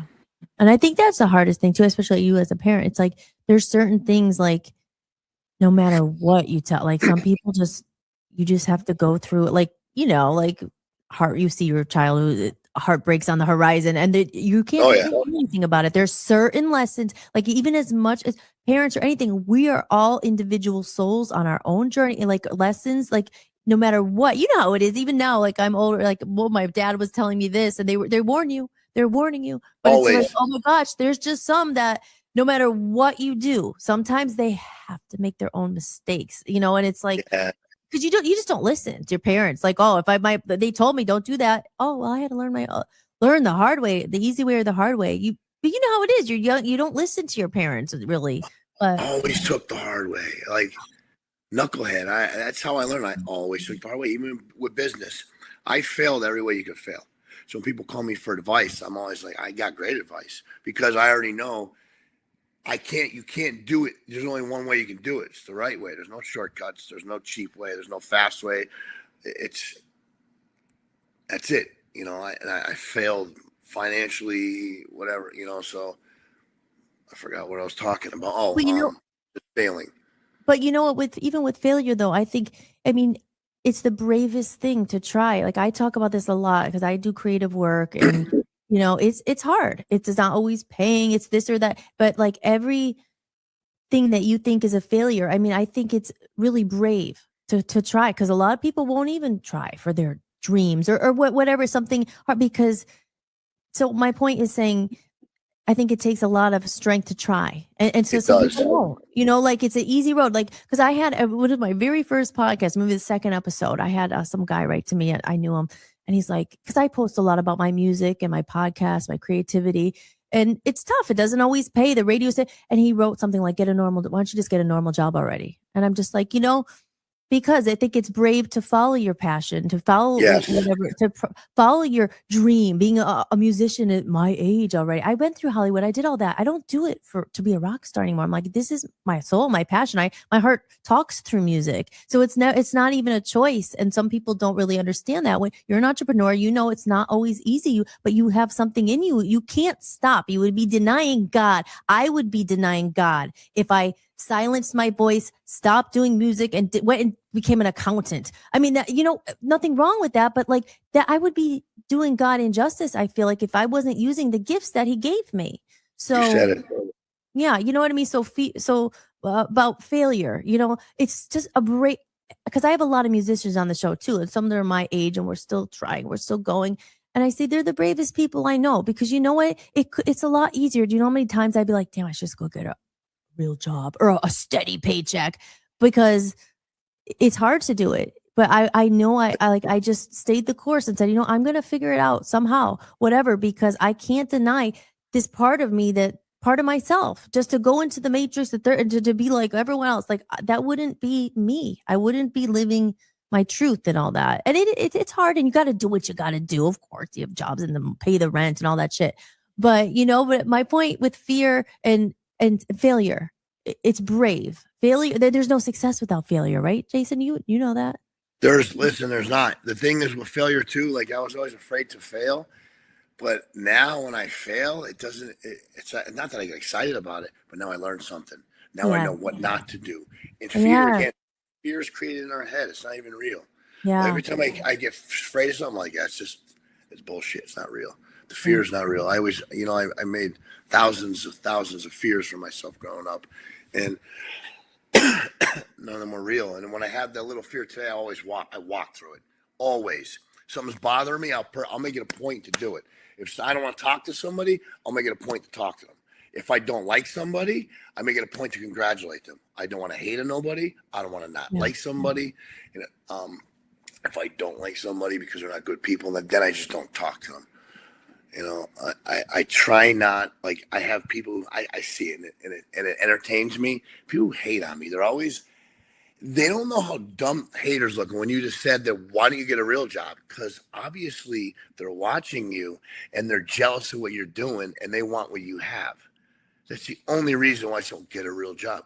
You shouldn't do that because they're hating on you. That's it. And I love that. When they do that, I know I'm doing something right that they won't. And I don't want them to feel bad. Get up off your fucking ass and do it. Like when I came to Florida, how scared I was to come here?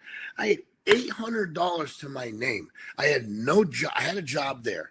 I had no job.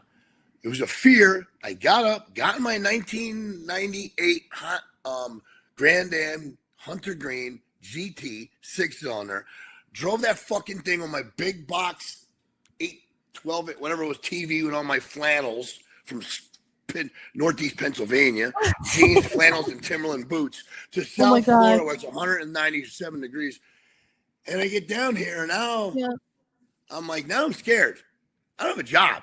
These hotels are not $30 a night like they are in Pennsylvania. They're $150 a night down here. And I'm like, I didn't even have $800. I think I had like $650. And I'm like, what the hell am I going to do now? Oh my God. When I moved to LA, literally from Scranton in my Honda CRV had a freaking garbage. There you go. Full of shoes, everything in my car. And I drove cross country with this guy that used to be in my band. And I dropped him off because he lived in LA. I dropped him off somewhere. And I was like, I'm in LA by myself with a garbage bag of shoes, but like my parents were supportive. They're like, go ahead, go. And I like, it's crazy. Like, but you make I love that you did that. Good for you, man. That's awesome. moments that are like, little did I know the journey that was ahead of me. Oh my good God. But you know, but if you know now, if you knew now what you knew then. But that's the cool thing about being young. You don't want to be jaded yet. Like, that's why even I would never, ever tell someone, don't, you got, go ahead. I'll tell you my horror stories and warn you, but you have to live and you have to go and do it, you know? So I didn't mean to interrupt, but yeah, I mean, I just, the Northeast Pennsylvania, the sweatshirts. It's everybody I know that left that area. I'm not saying it's only Pennsylvania too. At least I love Pennsylvania. I just don't want, I don't ever want to live there again. There's nothing. Yeah. Yeah. But everyone that I know that left there is happy. They're not, you know, I have friends I still talk to from high school that not all of them are not happy there, but I know they want to get out of there. And like my brother got out of there. My brother Jeremy just moved here 11 days ago. I saw that on Facebook. Right now. I'm so happy right now. He's here. He's going to change his life. My brother Bill, he lives in Philly, but that's not, he loves Philly. He loves his life. So that's good. Yeah. You know, and my mom is up there. She's miserable. She could tell me she's not. She's full of shit. She hates it there, but she's stuck. You know that feeling when you're just comfortable and you're just stuck in it. Yeah, I know. You don't grow unless you're uncomfortable. Yes. When you're comfortable, you don't grow. If I lay on the couch all day, you said it in the beginning of the podcast. People just want things to think about it and pray. No, get your fucking ass up, move your feet. God will open that door if you walk through. God's not going to pick you up, push you through the door. Nothing. Look at him. He's rich. Yeah, you're sitting at home, smoking weed, playing video games. No shit, you're not fucking rich. No shit that I'm here and you're not. You know? I hear it all the time and I don't say nothing. Right. I'm like, these people, I have so many friends that are doing that. Nobody sees behind the scenes. Like nobody sees. And like I this shit's handed to us. No, oh my gosh. And I see like I talk about a lot this manifestation. Sometimes I laugh because I lived in California and the hippies, and it's like, yeah, man, it just comes to you. And I'm just like, you know what? I'm positive vibes, but I get annoyed with that. Sometimes I say on the show, hey, if you're having a bad day, tell me. You're not going to sit here and be like, oh, everything sucks, nothing will ever work out. No, but you can be real and tell, because I couldn't stand that about California sometimes. Oh, everything's fine. Oh no, look, it's just flowing to me. I'm thinking it's hard too. You have to put in your time. Like, it's not, you want to, the reason we have a radio network and we're on it, it's cost a lot of money. It costs hours, 2 years of work, like so much work. Even my album, Jason, it took literally, I'm releasing my first song on Friday. My first song ever that on my own debut album. I mean, through the music industry, 20 years, I freaking recorded it myself. I wrote it myself. I did everything myself out of Hollywood because I said, screw the freaking devil out there. I have a song called Devil in Me. I'll send you some of my music. But like, you know, it just took so many years and no one sees that struggle. But it's like, yeah, good things are going to happen, manifesting, but it's co-creating with God. And it's not just going to come and, just manifest a car. It'll just start, everything will be flowing. It's like, okay, you have to do some stuff too, you know? So nobody sees behind the scenes. I was in a halfway house when I started my business. And thank God for my ex. We were just starting to talk a little bit because I was trying to work on myself. And I remember I had to pay my share for Brody. I just, it was like $300. I called her and said, hey, Maria, do you think I can keep this $300? I want to start my own business for pressure washing. And I know she wasn't a big fan of me, so I was an asshole. And she goes, yeah. She goes, you'll be fine. I go, really? I go, thanks. And then I bought a pressure washer with that money. So I bought the pressure washer, started pressure washing, took my son. He was 4 years old at the time, 3 or 4. And we went knocking door to door in 100 degrees. I knocked on about 200 doors a day, maybe 300 a day. For 3 or 4 days a week, and maybe land one job and make $80 because so I was making no money for a while, but nobody sees the grinding to get to where I am, or you. Nobody sees behind the scene. They see, must be nice. Must be nice. Oh, look, if it wasn't for him, you wouldn't have that. Now, how about I grinded and I remained faithful and I keep doing the right thing and doors keep opening, and that's how I got here. Right. And those opportunities that they weren't just by even when I got my big break in Hollywood I met a big age, I was like, oh, all of a sudden I was flying first class. But it was 10 freaking years of playing in bars, of hauling my being broke, of doing this, blah, blah, blah, blah. Like 10 years to get that big break that ended up being another like crazy thing. So now finally I'm like, okay, I'm out of it. But yeah, I mean, but good for you. I said it's kind of like people too. It's like out of every 1,000 in this world, you might maybe one good one that's like quality, like, and there's some great people in the chat room, but I mean, they're hard to find. Like my friend Aaron, like that's one in 5. I mean, I meet a lot of people. I'm sure you do too, but it's not often you meet people with some depth. We'll talk about God, because it's not like you just go up to everyone. Hey, are you working on yourself? How's it? Yeah. What are you? Like, hi, what's up, man? How's the weather? It's like, I don't want to talk about that. I want to talk about this. That's why I have Hollistics, my outlet here. Have these conversations. But no, we go off a tangent here, but I love it. But we have a couple more questions. Jess says your story is powerful, and I'm sure it will touch many people. Yes, and we're going to spread it far and wide. Liz asks, how did recovery change the way you parent, not just the way you live? How did recovery change the way you parent? Oh my God, thank God recovery changed. Recovery. First of all, when I got into recovery, I didn't get in recovery to change. I told him to make the podcast. I was a good man. There was nothing wrong with me. When I started doing recovery, and then I learned I was the alcohol and the drugs weren't the problem. I was the problem. And then I realized my character defects and all my shortcomings and my resentments and my fears were just making me a total piece of shit. Because running off of fear and resentments, you're just bashing everybody, hiding from people, avoiding people, burning people.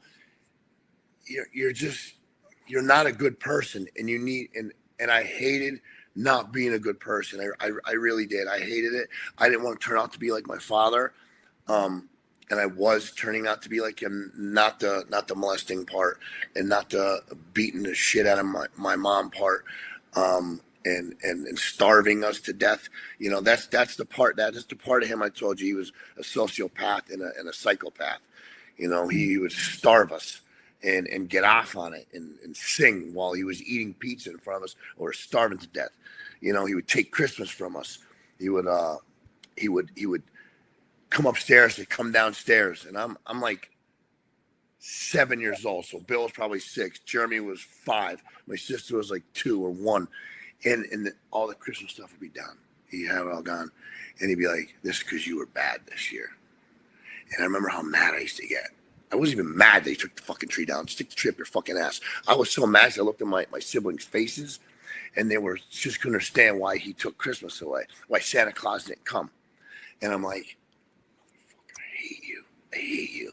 And then the next year, he wraps our same toys. We're opening gifts, and if we don't love them, we're gonna get our fucking asses beat. So we're getting our own toys wrapped up. Shit. And then my buddy Jamie's always busting my balls. You're a Niners fan. Why are you Niners fan in Pennsylvania? Because I got a Salvation Army jersey because we didn't have any money. So that was my first jersey. It was a Joe Montana jersey. It was from Salvation Army. So that's why I was a Niners fan. I didn't know anything about football. And that's how that's how I was raised, and then I didn't want to be like, I knew I wasn't going to be that man, but I didn't want to be sick like him. And the womanizing and the narcissistic tendencies I was getting, I'm a master manipulator. I still am if I want, but I'm aware of it today. I can manipulate anything that I want, and it's not something that I'm bragging about, but I used to brag about it in my head. I was like, I'll get what I want here, watch this, and I always did. With cops, with girls, with friends, with whatever the hell I wanted to get, I got it. And not in a good way either. It was just, and I turned out to be just like him. And I did not want to be like him. And when I learned that in recovery, change the way you live as a parent, I learned that I think I'm going to have kids. And then I said, I remember knowing maybe God won't let me have kids because I don't know how to raise a kid. I don't know how to be a man. This is sad. It's embarrassing. I just recently started I'm 40 years old, opening a door for my fiancé to go to church. She's like, oh. Hey, better late than never. I know. I said I'm learning. Right. I was like, I'm trying. Never do. Let me ask you a question, Jason. Where with your dad and everything, like there's a lot of the generational like if you don't mind sharing, if you don't share anything, is what was he raised like? What was his dad? Was his dad absent? What is like? Because a lot of times you're trying to break the generational cycle, like you just said. No one taught you how to love. No one taught you healthy love. No one thought like it's awful. But what happened to him? Because that he did the same. Is it a pattern? Like you said it. I talked to my brother Jeremy about this a couple days ago. He's very angry with my dad. I'm not. I don't love my dad. I haven't seen him since I was 9 or 10 years. I mean, I think I was like 9 or 10 years old. Last time I see him, nobody even knows where he is. He's probably dead. But I learned from reading, going to church, the Bible, I watch a lot of Christian movies. The general curse you're talking, the generational curse. I mean this from my heart, and the Lord knows this. I hope he does go to heaven. I hope he is forgiven. I hope he is forgiven because he wants to be forgiven, because he wants to be forgiven, and he knows he's wrong. It's not for me to judge him. I can't have any hate in my heart. I'm already a crazy, angry person, and I have to keep that locked away. So I can't have no hate, and I do forgive him. I forgave him a long time ago. I never thought I would forgive him. I was going to ask you that, yeah. Of course I forgave. Yeah, absolutely. I forgave him. He has no bondage over me, nothing. I got to break the chain. My brothers got to break the chain. My sister got to break the chain. And we all turned out, working on my brother, working on him. But we all turned out pretty good here. You know what I mean? We all have a good heart. I can say that. Yeah. We don't intentionally. We always, my siblings are like me. We want to help people. We help people. We do try our best, and he didn't take that from us, at least. So, and I know that side. My father said, I don't know as a child. I know my grandfather. He wasn't a nice man. I don't care. I remember him when I was a kid, and I don't care if my family sees that from that side. I don't know them that well. I only know his sisters, and they weren't. He wasn't. My grandfather was not a nice person. He was a mean old German, and I can't give details, but he did. He did things around me that I didn't like when I was a little kid. It made me question, like, is this normal? He just, and so I can imagine what he did to my father. So I don't know, Right. And I explained that to my brother, and he's like, yeah. I was like, but you'll get there when you get there. You're brand new to this whole thing with the Lord. And I'm excited that he's here, and he wants to have a relationship with the Lord. I love that he wants to, because he's going to open some doors for him when he just keeps chasing after him, and he gets that relationship. And then he's going to he's going to glow. I know he is, because he's got a good heart. And when he knows his purpose is to help others and give back. Well, I don't know if that's his purpose. That's mine. Whatever his purpose is. So you said, yeah. So as a parent, I learned in church, from the men around me, healthy men that's been around for a while, that are fathers, and I watch other men, how they discipline their kids. My kid's 11 years old. I spanked him 3 times. That's it. His entire life 3 times, and and every time I did it, I cried, but not in front of him. I hated it. Yeah. And but I do yell sometimes. I don't yell. I talk loud. But he's a good kid. I rarely discipline him. I just look at him and he listens to me. So I learned a lot. That's smart. Like I'm all for discipline. I think it's good. I mean, people I agree 100%.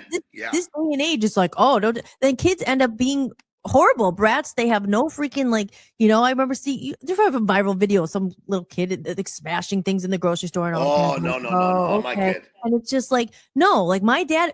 That you have it right though. The look, my mom would give me a look and you're like, oh my God, no. Like just a look alone, you better not. But that's the thing. I mean, that's a parent, like when you get older, maybe you could be friends and stuff, but like, that's the role. Like you to raise good humans, I think you have to give them some discipline. My dad was scary AF. You know what I mean? He was scary, but like, I think I turned out pretty good. But I owe that to my dad. He was scary though. Like I was scared. Not in a scary, like he wasn't abusive or anything like that, but he meant business, and he was like, no, you knew you were in trouble, if you were out late or you were doing anything bad. But today, so you have to have I think you should put a little fear in your kids, because you need, and then I think healthy fear. Yeah, a healthy fear, like Healthy just fear. who's in charge, because that is your job, like to try to raise good humans, and people with no discipline. And this day and I sound so old, right? Like this day and age, I know, kids I these know. days. Oh My my kid god, makes fun all the time. Oh, Dad, let's hear about back in your day. He's a smart ass like me. He's like, oh, here we go, back in your day. And I'm right? like, oh, this kid's he's such a ball buster. Back But in my day, remember like what was it, like candy bars were 5 cents, and now we're like, remember when candy bars were 50 cents? Jason, it's Scranton at the convenient, now they're like $3 a penny cheese. candy. Penny candy was a penny, not Candy 10 now it's cents. like 59 cents candy, like Yeah, all for for one, right? Oh my gosh. Okay, we have another question here. Fantastic show. yeah. Oh, yes. Speaking of fantastic show, thank you. Everyone, please share, follow, engage. Yes, I don't say it enough, but if you're on Rumble, if you're on Twitter, if you're on Facebook, wherever you are, and you see that little thumbs up, please like it, share it, retweet it, help get it out there. I am independently, but we don't have a big machine behind us. So the more it goes out there, just share it. If you're liking it, get it out. Help us out. Like it, subscribe, all that good stuff. Someone says, U.S.A. Radio says, I know who that person is. What advice do you have for wannabe entrepreneurs that refuse to be dishonest or play a dishonest game? Haha. How do we grow? Basically, I think, yeah, I know what he's saying. Like you hear nice guys, don't get ahead. Sometimes you hear in business, it's like I feel like, you do the right thing sometimes. And it's just like, you always get Stepping on toes. See, I have, and I told Heather that. I go, I'm going to run. She goes, you want to be a billionaire, right? And I said, yeah. She goes, you got to step on some people. And I was like, I won't do that. I won't do that. I won't run somebody over. Even when I was my position that I have now, I'm the lead contractor. I don't want to stay in there. I don't want to get in trouble. It's a distribution center. It's a $44 billion distribution center. It's worth $44 billion. So that guy that was there before me, if I was offered it, and I remember talking about this, he was like, "I'd give it to you, but I have somebody." He was like, I was like, I wouldn't want it anyway. I wouldn't want somebody to lose their job. I don't do that. I'm not. God's plan is His plan. If it's mine, it will be mine. If anything is forced to you, or you have to, it's just like you said, the house stuff, all that stuff was just falling apart because it wasn't meant to be. Because He's opening other doors for you. When doors close, bigger ones open. Like when my van was stolen, the door that opened for me. I went from grinding, making pennies, renovating houses, which I'm not even great at. I'm a good painter, but I was making money, but I wasn't going to be a multi-millionaire over it. I want to make, like, I have huge goals, and I wasn't going to get there doing that. So He closed that door for me, and He opened this bigger one. Now I got bigger ones beside. This ain't even going to last forever either. I got something bigger opening than this. It just keeps going, and it blows me away. So yeah, be honest all the time. I don't want to run people over. I'm not going to, and if I do, I'm not doing it on purpose. But just go with the flow. If it's not meant to be, it's not meant to be. That's how I see it. Yes, and Jay, that's Dan. That's my husband. So he's VOP USA Radio, but he asked that's because he finally got a job again, and he lost his job out of the blue after like 6 years. I mean, for no reason, and that the whole spiral out of Maine, which we didn't like it anyway.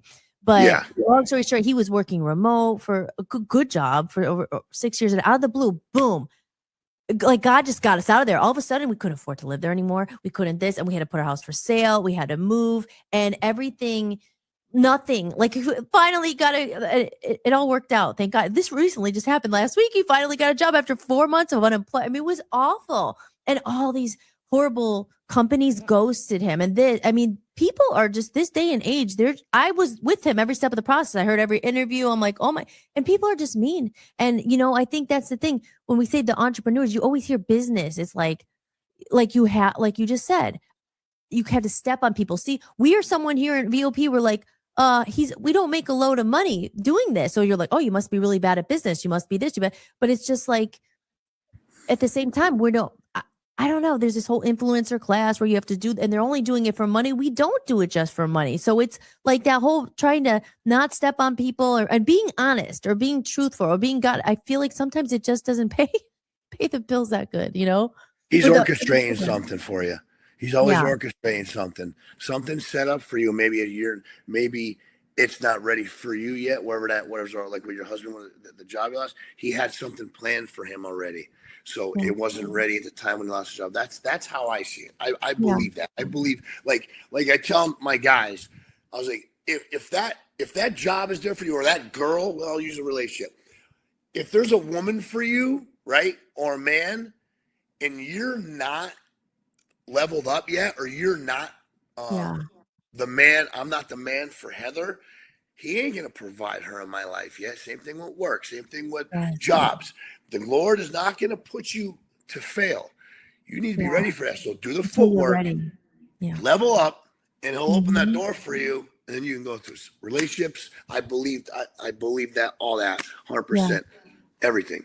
I do. Yeah, I do too. And I think like that's and I think that's the hardest part sometimes, especially in business. And you come across a lot of people, sometimes it's tempting to want to be that bad, not bad person back, but like you take it from someone who's so rude or horrible. And the easiest thing is to give them that negative back, because you have to bite your tongue, but it's always after so many times, I always say, you got to be the change you want to see in the world. You got to be the example. And it is not easy sometimes. You're like, oh my gosh. But at the end of the day, I think that's the hardest part, is remaining honest, remaining in that, like why we started Voice of the People USA. I mean, this was to tell stories like this, to tell truth. And it's, it gets invaded by people who don't have good intentions. And sometimes you're like, God, they always seem to get ahead. They get the money, they get this and that. But at the end of the day, we have our integrity and we feel good about it. It always comes crashing at the end. I know a lot of people like that.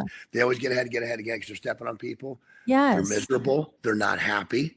Yeah. They're cheating on their wives. They're vice versa. They're not good to their kids. They're miserable people, those people. Guys, us, if we do it the honest way, like you never know who's watching you. So like with your husband, if he does, like he's doing the right thing, you're doing the right thing. People watch that. Nobody wants to be around people doing the wrong thing. Like I didn't know people were watching me in recovery. They're watching me talk about the Lord. This is like 5 years ago. This man Eddie, who is why I am in my shoes I am today. He was watching me. People were watching me, and I didn't know people were watching me. I'm nobody. I'm just a regular guy in recovery. I have a son I do my best for. I start my business from a halfway house, and they saw, I'm a man of my word, and I preach. I acted how I did in the meeting. It's how I act outside the meeting. How I act in church is how I act outside of church. I don't sit in church and praise the Lord and go out in the parking lot and start cursing and looking porn up on my phone. Yes. Oh my God. I'm not saying. Yes. So I try to stay. So when you do that, people are watching. That's why I get the phone call. He's like, "Hey, I've been watching you." Who's this? He's like, "It's Eddie." I don't say his name. And he's like, "It's Eddie." I'm like, "Oh." He's like, "You know me?" I was like, "Yeah, I remember you from men's group." He's like, "Yeah, so and so told me to call you, and they keep calling you and check on you, and he keeps telling me to hire you for these big jobs." And I'm like, I can't do that. Long story short, I was like, that's an over my head. He goes, over your head. He goes, get up here and fucking see me. I don't got time. He's like, he started cursing at me, and my ego's like, tell him shut the fuck up. Talk to me like that. And something whispered in my ear and said, get your ass up. Because I was doing a drywall job, and the mud was drying, and I was sitting down having lunch.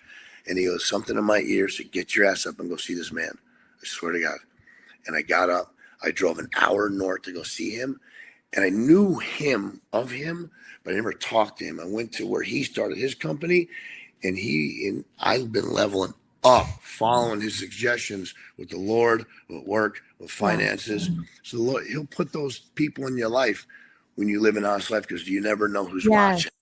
When you live an honest and authentic, because I will say this about, and I've said it before, I'm not a huge fan of organized religion and people fighting about this and that, because I've met some of the holiest people who always have a freaking Bible with them, but they're rude, they're mean, they're cheats, they're like, it's like, just because you have a Bible doesn't make you good. You have to practice. We have a Bible because we're sinners. We have a Bible because we're broken. We have a Bible because we need Jesus. If I was perfect and happy, I wouldn't need Jesus. They don't understand that. They're like, you're a Christian, act like that. No, I act like this because I'm a Christian, because I'm a sinner. Yes, that's why I'm a Christian, because I'm a sinner. I sin all day long. Yeah. It's so funny when they say that. Doesn't make no sense. You shouldn't act like that. You're a Christian. No, you actually act like that. I know, because I've had some bad experiences with the whole religion. I'm just like, oh wait, it's okay. You know, you're a hypocrite. They're hypocritical. Yeah. It's like just because I don't walk around and quote Bible verses all day, but I doesn't still mean can't I'm quote. not. I've been doing this for 15 years. I can't quote a Bible verse. You I can't. know, it's more about, I'm sorry, because people sometimes hide behind religion and, oh, I'm God. And I'm like, okay, we get, that's a whole other episode of this, Yeah. all that stuff. Yeah. But you know what I mean? I guess the point at the end of the day is like, don't be a shitty person. Be kind. It's so easy. Be kind. It's not that freaking hard. Why is it in this world sometimes? It's like, why? It's not that hard to be kind. It costs nothing. I say, like, be compassionate. Have some empathy. Empathy is the biggest thing I think is missing. Not from everyone, but you know what I mean? Just empathy to put yourself in someone's shoes. Like, people, I mean, it's a cruel world. I feel like, I hope I don't sound like bitter and mean, like, oh, because I try to keep a positive outlook. But I mean, like, what the freak has happened to this world? Like, have some humanity, have some freaking, that's why I like this show. And this is why I do it. It's like to meet people like yourself. And there are a lot of good people out there, and they're lonely and they are struggling. And I talk about a lot about AI now and disconnection and like, preserving humanity, as we can't avoid AI, we can't avoid phones and computers, but I feel like, you know, it's very important to have these conversations and keep God at the forefront and keep God in play, because that's what makes you human. God, like none of the AI, none of that stuff is going to replace your connection with God, you know. And I think that we're always distracted. The next thing, and it's just like, okay, what's the most important thing? Because people are lonely and disconnected, and that's why they turn to alcohol and they're trying to find something, you know. Which I go on my tangent. Sorry. No, you're right. You're right, 100%. You're 100% right. That's what we do. We get bored, and so we look for something to do to feel better, to not feel bored anymore. Yeah, and there's so much. Yeah. God is great. Congratulations on your recovery in life's work. Thank you. Keep honoring Jim Tim. Are you still in the house, Jim Tim? Jim's a friend of the show. He says, keep honoring his direction. Chef says, God is good. Please follow. Please follow me. Please follow me. Okay. Here's a good one. Liz asks, what does healthy love look like after experiencing toxic patterns? Wow. Is it not like I don't know how to interrupt, but because we had this question on with Jess the other night, saying now, like she was saying, she didn't know how to sit with like regular love, because you even said you didn't know how to. You weren't taught how it's not. We talked about that butterfly feeling when she said it's actually just your nervous system recognizing a pattern. So like you said earlier, you were not didn't love the beautiful woman as much because she wasn't exciting or something, even though she was probably more healthy and you weren't ready for her. No. Well, the one I'm with now, Heather, I love her. She's the most amazing thing in the world to me, man. Her and my son. And when we met, we were totally attracted to. She calls me a meathead. She's not attracted to meatheads, so she makes fun of me. And I was attracted to different girls, but we were just attracted to each other's energy, I think, and personalities. Yeah. And we just couldn't stay away from each other. And then she became my best friend, and she became Brody's best friend. And we even tried separating for a couple months. I tried dating someone else, and I couldn't do it. And I remember I reached back out to her after a couple months, and she came over. And you there? I'm still there. Yeah. I lost you. I'm just giving you the spotlight. And it's just different. It's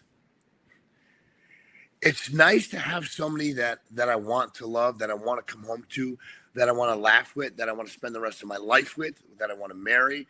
That's my best friend that I want to share every secret with. And I'm not embarrassed to be around her. She means everything to me, and I always want to make her happy. You know, it was every other relationship in, and I feel bad for the other women that I was with. I told her, I go, you got the good Jason. I go, maybe in the beginning, because I was still working on myself when she met me. I was still a kind of a train wreck. I was just new in recovery, so I was still working on myself. But I was all about Jason. Every single relationship before Heather, it was all about, and I'm not saying this, say, well, no, it really was all what I wanted, what I want to do. And it's still like that sometimes, because she calls me out and I catch myself. I'm like, stop, it's not really all about me. She goes, you're not always talking about yourself. She's always teasing me.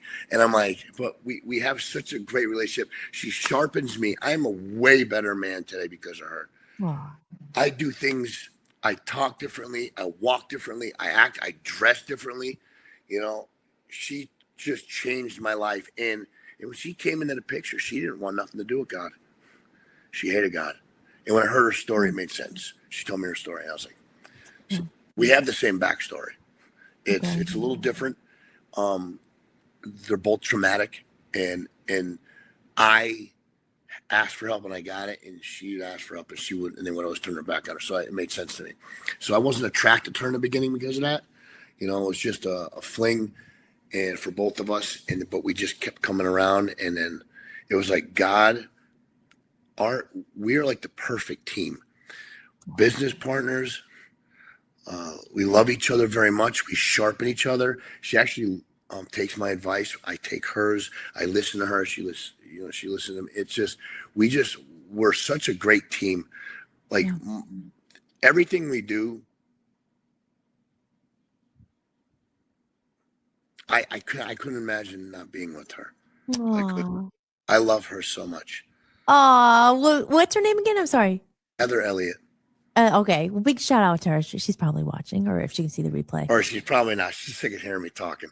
No. No, she's probably watching downstairs. Oh, good. Well, you know what? That's the thing too. And I finally, after so many, I met my partner, and I feel the same way. And it was many, many bad ones before that, and many self-work. And I didn't meet him until we were ready. But at the same time, we're sold this, like, you know how it is in this world. You're sold. Oh, I saw some video the other day. I mentioned it last show, but like, you know, true love is not, oh, we're just going to go on vacations and snap pictures and everything's great. It's like the true love is the person who does see you in the beginning, when you're just in the beginning. They see your soul. And that's why there's so many marriages that break up, and half the people are divorced, more than half probably, because you don't get to know each other. You have to know each other's soul, and starting as friends and being there for someone. But it's all this bullshit. When I lived in Hollywood, it was always like, it was just like, oh, you jump into a relationship right away and we're in love, and then they hate each other, and then that is not love. Like, that is obviously not love. No. Like, you need to get to know people, and it's so rushed in this day. Like, oh, just get all of a sudden, because it's this attraction, oh, the butterflies, oh, it's all physical. It's so that you always hear that, you know what I mean? It's like that wears off so fast. You have to, it does. And to be able to work with them and have the same goals, and to take the bad and the good. But I think that's the most important thing, when you do, like, you work together, that you could do a business together, that you like each other. I mean, that's, I know, you know, take the bad with the good to go with the bad. I love that. I always say that. Absolutely. Yeah. So true. We learned a lot from each other, and she's a blessing. Her family's a blessing. You know, my family loves her. I love her family. They love me. It's so perfect. And the best part about this, her and my son's mother, they're like really good. They love each other too. They talk a lot. You know, they get along. And Simone, he loves Heather to death. So we all get. God's. If you just drop the resentments, the fears, the pride, the ego, and just let it go, surrender, and just get along. I can't even know. You know what I'm saying? It's like, it's the easiest thing, the most simple thing. I'm like, but this it's humans, and people, people blame God and stuff. No, it's not God. It's man-made. Oh, everything idiots. And these problems are all man-made. It's not God. The God provided. There's a beautiful things in this world, and it's the humans and the mind and the ego and that ruin it. It's like they ruin it for everybody. You know what I mean? It's true. Liz says that's the true failure, being so afraid your dream won't work and not even trying. Yeah, that's why I was saying the bravest thing is to go for your passion, to go for your dream. It's not, like you said, it's not going to be easy. You're going to have to do things you don't want to do, but it is. I always say that it's so brave to keep doing whatever it is, being an entrepreneur, whatever your dream is, at least trying, and you will fail. You will probably fail. You might fail 100 times, but at least you're doing it. You're trying. I told Heather, I was like, I don't care if we lose, everything. I know I'll get it back. Like if I have a goal, I'll lose everything to get that goal.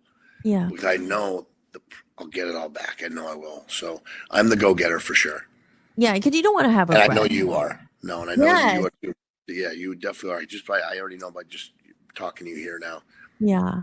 Yeah. Like Dr. Williams said, what if your whole life was a lie? Because fear is the word. Like, what was the president? Who was the president said it? Nothing to fear but fear itself. I forget who said it. It's a famous quote. Oh, yeah, me too. I know what you're talking about. You know, it's just like everything is fear. And if what's the opposite of is the opposite of fear love? Like, what is the opposite of fear? Because is the opposite of fear God? The opposite of fear is God. Yeah, that's good. That's probably what it is, though. Because I know there's. I don't know. Like, I'm just saying, it probably is God. Because where does fear come from? Self-doubt. But why? Like, what is the fear? I'm not asking. Like, I know I'm just saying. Like, when you think about it, that would make sense. I like that. Opposite is God. I like that. That would make sense if you just like every morning. I don't miss. I pray every single morning. I read. I go sit on my dock sometimes. I'll listen to a little Bible verses. I listen to it sometimes. I'll play the music in the morning. I do different stuff every morning, but I always hit my knees as soon as I open my eyes. Unless I got to take a real bad piss, I am hitting my knees and I'm armoring up real quick because I know the devil. He's just sitting there. He's under the bed. He's waiting to have my phone ring and have somebody yell at me, because if someone starts yelling at me in the morning, Jason wakes up, and then Jason's back. And so before my phone goes on, I look at my phone. I armor up with the Lord every morning, and I'm already ready to go. Yeah. As they say, they put the armor of God on, because in this world you need it. You know, you need it. I'll fail without it. Leaving PA many years ago, Jamie says, best thing I ever did. I understand. Yeah. Right? Let's see any more questions. Hollis, how do you stay grounded when people only see the highlight reel? How do you stay? I don't know. I don't understand that. I don't understand that question either. Let me know. Maybe what's a struggle you went through that actually became your greatest lesson? What struggle you went through that actually became your greatest lesson? That's too many questions. Yeah, that's okay. You kind of answered it. I'm sure. Became your greatest lesson. I did definitely. Honestly, God, keeping God first. Because when I got sober this time, Stevie B, my sponsor, he said, I want you to write what you're going to do different in this sobriety. He wouldn't know if I was taking it serious. I had it done in 15 minutes.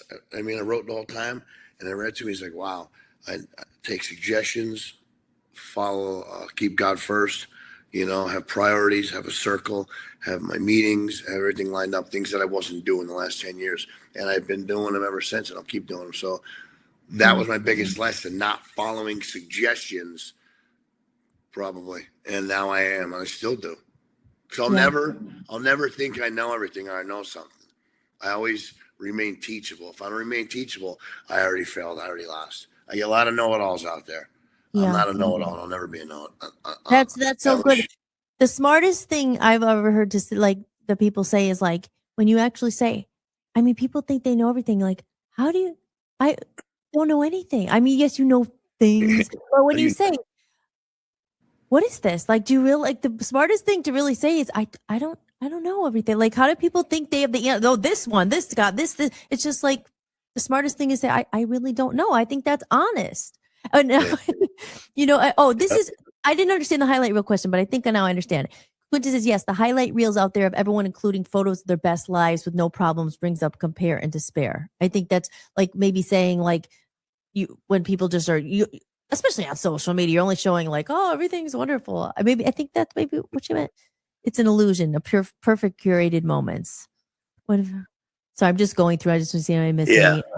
When we forgive others. But yeah, she's right. When you forgive others, it gives you more peace. You're right.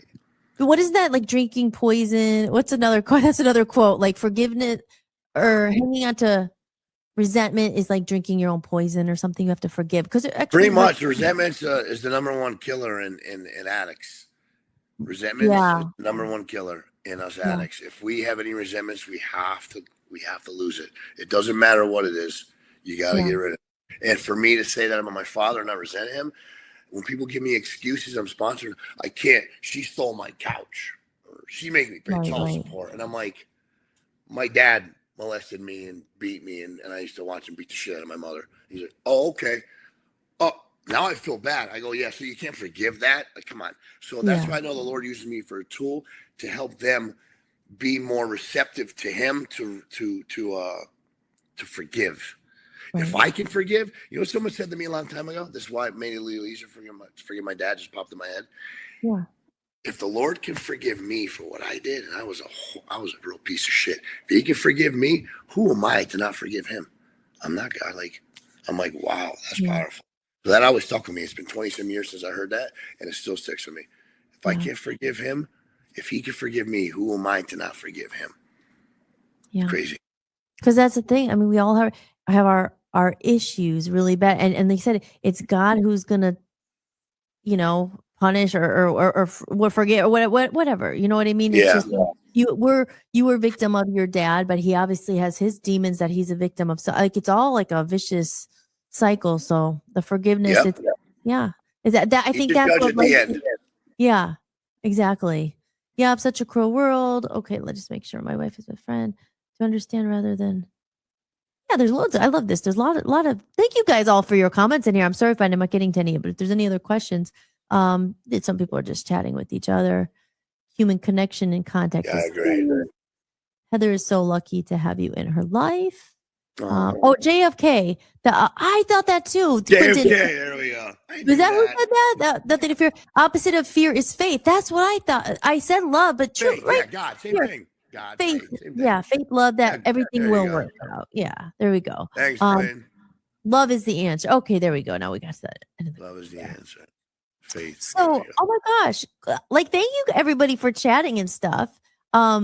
So wow, gosh, time goes fast. We've been talking for a while. Time goes fast. Let me ask you maybe just a couple. Closing. One, I would love to have you back sometime. You got to come back on the show sometime. Cool, thank you. And okay, so people right now out there, you said you're a sponsor? Like if someone's looking for a sponsor, a mentor, yeah. So if they wanted to connect with you, would you have any kind of website or email? They can reach out to me on Facebook or my phone number, whatever they want, anytime. I don't care if it's 3:00 in the morning. I'll answer my phone and I will make myself available. Okay. Well, that's nice. Well, maybe we shouldn't give your phone number on the show, but we'll if anyone messages, Facebook, right? Give it if you want. I don't know how you do it in your end. I'm not good with technology. Okay. So how about like a word of advice? So say someone right now who's where have you been? You know what I mean? If you could give them one bit of advice if they were listening. I mean, you were in a pretty bad spot, obviously, very bad. I would if you're not. Who's starting their journey or maybe thinking about like who's at rock bottom doesn't know where to start. What would you give maybe a piece of advice? It's don't let the devil win. You know, just get up. And if you're not a Christian, you don't believe in God, I don't care what other options you have. You know, when I tell the people, what is bad going to come out of? Have you ever heard anything bad coming out of praying to God or Jesus? I never heard anything bad come, even trying. Worst case scenario, you can take your miserable, shitty life back. So get your ass up. I will go to a church. I like Christian churches because they're open to everybody, anybody. And talk to somebody about a men's group or women's group and get involved in a men or women's group. And make sure you share with somebody, the group or an individual person, what's going on in your life and ask them how you can get help. And or if not, you can reach out to me and I can even give you suggestions and tell you on the side. So if you're not, that's all I can, that's definitely would help me. If I didn't get into recovery and then give my life to Christ, I definitely wouldn't have this life today. I did 2 different programs in the churches and they definitely got to the roots of my issues of who I was and who I didn't have to be anymore. And and then from there you just grow. Yeah. Because it's hard. You can't do it alone. I mean, you need some support. I know a lot of men out there are like, oh, I'll do it myself. Good luck with that. You got here on your doing it yourself. What's going to change? Nothing. Yeah. And like you said, there are good people out there. You know, sometimes it's discouraging. Oh, you seem like there's more bad people than good. But you're right. When you start aligning on your path, they start to come. The people who are meant, when the student is ready, the teacher will find you. That quote. But you know what I mean? Like, so I think once you, like I said, it's hard to do it by yourself. That's just I would fail. Yeah. If I didn't have the men in my life and fail, I probably wouldn't have Heather in my life right now because even when I was growing, even when I was a better man, but I still sucked at relationships. I was at a point to where maybe I'm the guy in the Bible that's just supposed to just serve God and not be in a relationship. And my spouse will laugh, no, you're not that guy. Stop it. Because I just suck. I'm horrible at relationships. I don't, everything's babyish to me, and it was then, not now. And then every time I had an issue or a problem, I have to step outside, call, and I'm like, I got 5 guys I talk to, and I'll call, and I'm like, this happened, and this happened, I did this, and then she's doing this. You're wrong. Why am I wrong? Because the good news is when you're wrong, I don't run from it. I want to know why I'm wrong. Let's pinpoint this so I can fix it. Why am I wrong? And I'm aggravated in the first place why I'm wrong, but I want to know why. And I'm like, oh, all right, that makes sense. Then I got to go in, apologize, but don't do it again. Don't go and apologize and do it again. Say, oh, I'm sorry. No, you don't make excuses. Just be better. Being better. So this whole thing with me, with God and growing, trust me, it's just not just that, but it was every part of my life. I had to change everything in my life. Well, that was the thing too. Oh, I'm sorry to interrupt you, but people get in relationships so quick without even knowing themselves. I mean, it's like if you don't even really know yourself, or you know what I mean? If you don't know God, if you don't know yourself, I mean, I'm talking about myself from experience. You're always, how can you actually even know someone when you're in a relationship? You do need to communicate, and you got to get to know someone, what they need, how it could work, communication and all that. But most of us don't even know ourselves. I mean, I'm still learning, you know what I mean? It takes you years to really like learn who you are. So then you don't love yourself, the relationship will fail. Yeah. You're gonna hurt the other person, and you're just gonna fail. You don't love yourself, you can't love that person. And it's facts. It's not me, my opinion. It's a fact. No, that's so true, because you always hear it, right? It's just like you want to be in a relationship because you want to be, not because you're codependent, not because you need them, not. And you know, it's hard. We talked about this on another show again, but the codependent thing when you're younger, and a lot of it's down to money. Well, we have a house together, and we're each paying the rent. We can't leave, and that's how some women get in abusive relationships. They can't leave because of money. Blah blah blah. Yep. But the ideal, and it's not always like that, which is why there's so many bad relationships. But ideally, you got to be okay on your own first, and then ideally, you know, like if you could, not needing someone, I can't live without you, I need a relationship to make me. No, never gonna work. That was me my entire life, because I didn't love myself. I was always attached to them. Yeah, you're so needy. I'm like, but I love you. No, I don't. I just no, but you're not alone. So many people. Not today. I would like that too. You know, almost you're codependent, like you don't, because you're missing. Yeah. You're not like, don't have enough self-love yet. You're also missing God. Like, so you're looking for that for someone else. And now all of a sudden they think you're needy because it's codependent, and it's not good, you know? So it's really a long journey. It is. It was very long, long, but it pays off in the end. And my son's not going to suffer any of, he's going to come out good in the end. My fiance, my soon to be wife in October. Oh, congratulations. I'm so excited about that. I never thought I was going to be excited about getting married. I never really, I wanted to get married, but I was like, I feel like I'm supposed to get married, but now, no, I want to be married. Wait, like getting well, good for you. No, it's nice. They say that, and now I find all these cheesy things. Not really, but it's like, it is nice to have a partner to do it. But like, it is. You know, I mean, it is. So, I mean, if all those lonely single people, if you're out there, there's a difference between alone and lonely. Wait for the right person. Don't try, like, get to know yourself. Become someone who, you know what I mean? Someone wants to be with. You don't want to, listen, I get Hollis my dating advice. You know, no one wants a bum. No one wants a freaking, get yourself together, guys. So, because there's, you know, and you'll find it, because I was the lonely single person for so long. So I understand. I never thought I would meet my guy. I did, and it's a healthy relationship, and it's the best relationship I ever had. But it was because I went through so much, and I was like, I hit Rob, no more bad, no more toxic. I don't want anyone ever. And then that was me. I did it too. Like, no more. I'm done. No more. Yes, isn't that funny? Then they find, like, you know, you got to work on yourself. So anyone out there, don't, you know, and you have me here. That's why I show up every night at 7. I'm Hollis here, and you're not alone. I end my show is always with that. You guys aren't alone, and now you know Jason. And again, we will put your email, or, you know, if you email me too, I could always connect you with Jason. I got to just go to hollismahady.com right here. Speaking of that, everybody, I forget to do it. Let me take this comment off because I have my website here. And that's a good way, where is it? Wait, hold on. Sorry. Quentin. Oh, Quentin was wrong. He said it was FDR, Hollis, Franklin Roosevelt, not JFK for the quote. Oh. But you were close. You got the wrong. You were close. Oh, there it is. So hollismahady.com. If you need to contact and you want to find Jason, I could get you in contact with him too. And you're also on Facebook too if you search. Yeah. Right? Okay, good. Yep. Awesome. Well, gosh, Jason, this has been amazing. Thank you. I'm so glad that you came on. Thank you again, Jatrusa. I don't know if you're still in the chat room there, but for introducing us. And yeah, you have a very powerful story. And you're getting married. When are you getting married? October 10th. October 10th. And I was going to say, you got to write a book or something. You should write a book. Do people My tell you therapist that? told me that 10 years ago. Yes. My therapist told me that. Swear to God. Well, then you could come back on the you show. write a book on your story. I'll say, yeah.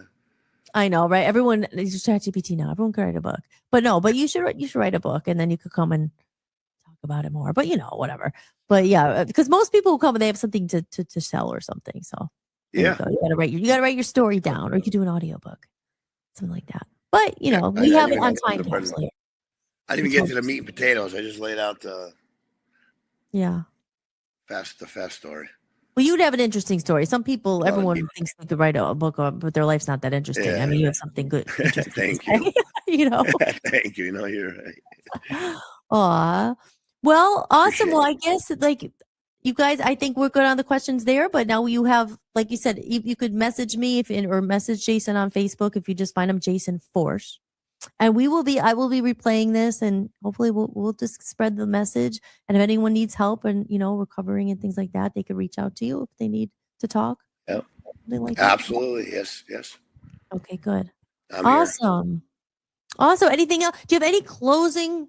I like to ask. You're my third guest. I only had 3 so far, but I say it at the end. Any closing words or anything else you want to say to the people watching, or anything, whatever you want? Just keep God first. That's it. I mean that. Just keep it short and simple. Just keep God first. As long as you focus on Him. That's what that's what I do now. I have to. No matter what I do, I have to focus on Him. Yes. Everything Absolutely. comes before Him. Even my son. Someone's like, He comes before your son. Yes, He comes before my son. If I don't have God, I don't have my son. Yeah. I have nothing without Him.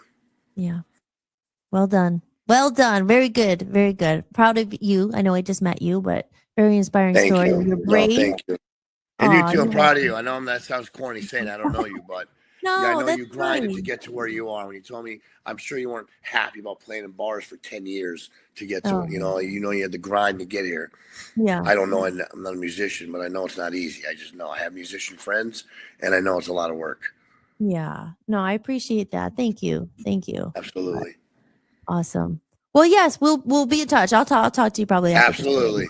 Yep, and I'll be Yep. in here for a little bit, and then I been drinking a lot of water, so I got to take another break soon. Yeah, I know. Close Me it too. I up gotta here. go so bad. Oh, you did great. But again, thank Thank you for sharing your story. It was so Thank you. wonderful to have you, and we'll have you back someday or sometime, anytime you want to come back. Thank you All so right. much. You're welcome, guys. All right, See you guys. I'll remove you here from the screen here. I'm still getting new with this. All right, I'll remove you. All right. All right. Thanks, Jason. See you soon. Thank you. Bye. Oh, sorry. I didn't mean to cut you off. Aw. There you go, guys. And there you go. Jason Foersch. Now I'm saying his name correctly. That was awesome. What a great talk that was. I hope you guys had a good time in the chat room. Lots of good questions. I appreciate you guys. White noise with all the hearts. Thank you, Shannon. October 10th. That's my birthday. God bless and all the best. October 10th. Oh, yes. Self-care, Quentin says, self-love, being around like-minded people, faith and trust in God, asking for help. Yeah, all that stuff. You can't do it alone. And like I said, it's a hard world out there. I don't meet a lot of people I could jive or connect with right away. It takes time. So, but there are good people out there. See, we're meeting them here on Hollistics. Here's my, hold on, my pad here. I have my little sound effect. Where is it? I'm always doing the wrong one here. There it is. Do you hear it? There you go. That's my sound. You come to Hollistics. This was a deeper talk. I say, but it's good to come and I'd say forget about life for a while. But, we talk about life, and because life could be could be hard sometimes, but there you go. And we all struggle. Maybe it's not alcohol or drugs for you. Maybe it's something else, because we're all flawed human beings, and it's okay to admit that. It's nice to talk to other people who understand that. So with that said, you guys, I'm going to play a little commercial here, and then I'll come do a little closing thoughts, tell you for what's next on Hollistics here. And we will chat. And if there's any other questions in the chat room, I know Jason's gone, but we're going to be replaying this. And like I said, if you guys want to get in contact with them, he said you could find him on Facebook, or if you can't find him and you're like, hey, I want to see him, you could send me an email and I will connect you guys as well. I'm hollismahady.com. And remember, guys, if you're enjoying the show, tips support the show. And I would appreciate that. Go to buymeacoffee.com just in case you didn't know. Are you enjoying the podcast? If you'd like to support what I'm building, you can buy me a coffee. Every bit of support helps me keep this podcast going and release my music independently. You can leave a one-time tip or become a member for a few dollars a month and unlock exclusive content and behind-the-scenes footage you won't find anywhere else. Just visit buymeacoffee.com/hollismahady or scan the code you see on the screen. All right, I'm going to see if I could run really quick for a quick break, but this is 1:09. Let's see how fast I can be. Check out this commercial here. Music has always been such an important part of my life. It's been a constant, a lifeline, a force that shaped who I am. I understand the heart of an artist, those who create not for fortune or fame, but because the music lives inside them, because it's what fills their soul. That's why I created Voice of Freedom Records. Not just as a home for my own music, but as a place where one day others can bring their voices to the world. In a time when algorithms and fleeting trends seem to decide what we hear, we focus on the quality, not just the quantity. We search for music that matters, music that speaks to the heart, that stirs something deep within us, that reminds us what it means to be human. Because at Voice of Freedom Records, it's not just about making noise. It's about making music that moves souls.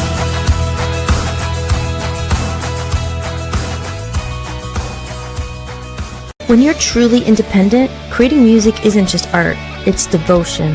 It's late nights, long days, and pouring your own time, energy, and money into something you believe in. Something you feel called to bring into the world. Right now, the world is overflowing with content, music everywhere. So much of it generated in seconds by machines. And somewhere in that noise, real artists are fighting to be heard. The ones who spent years learning their craft. The ones who turned their pain into songs. The ones who kept going when it would have been easier to quit. Most people scroll past without thinking about the soul behind the sound. But if you ever find music that moves you, that heals something in you, that makes you feel less alone, remember, there's a real person behind it. Because good music isn't noise. It's something sacred. If you discover music that speaks to you, support the people who made it, if you can.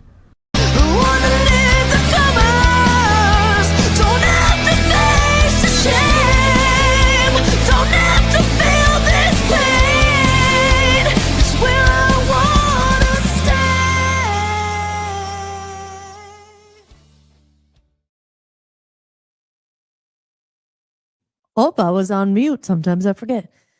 And there you have it, ladies and gentlemen. I'm very excited about Friday.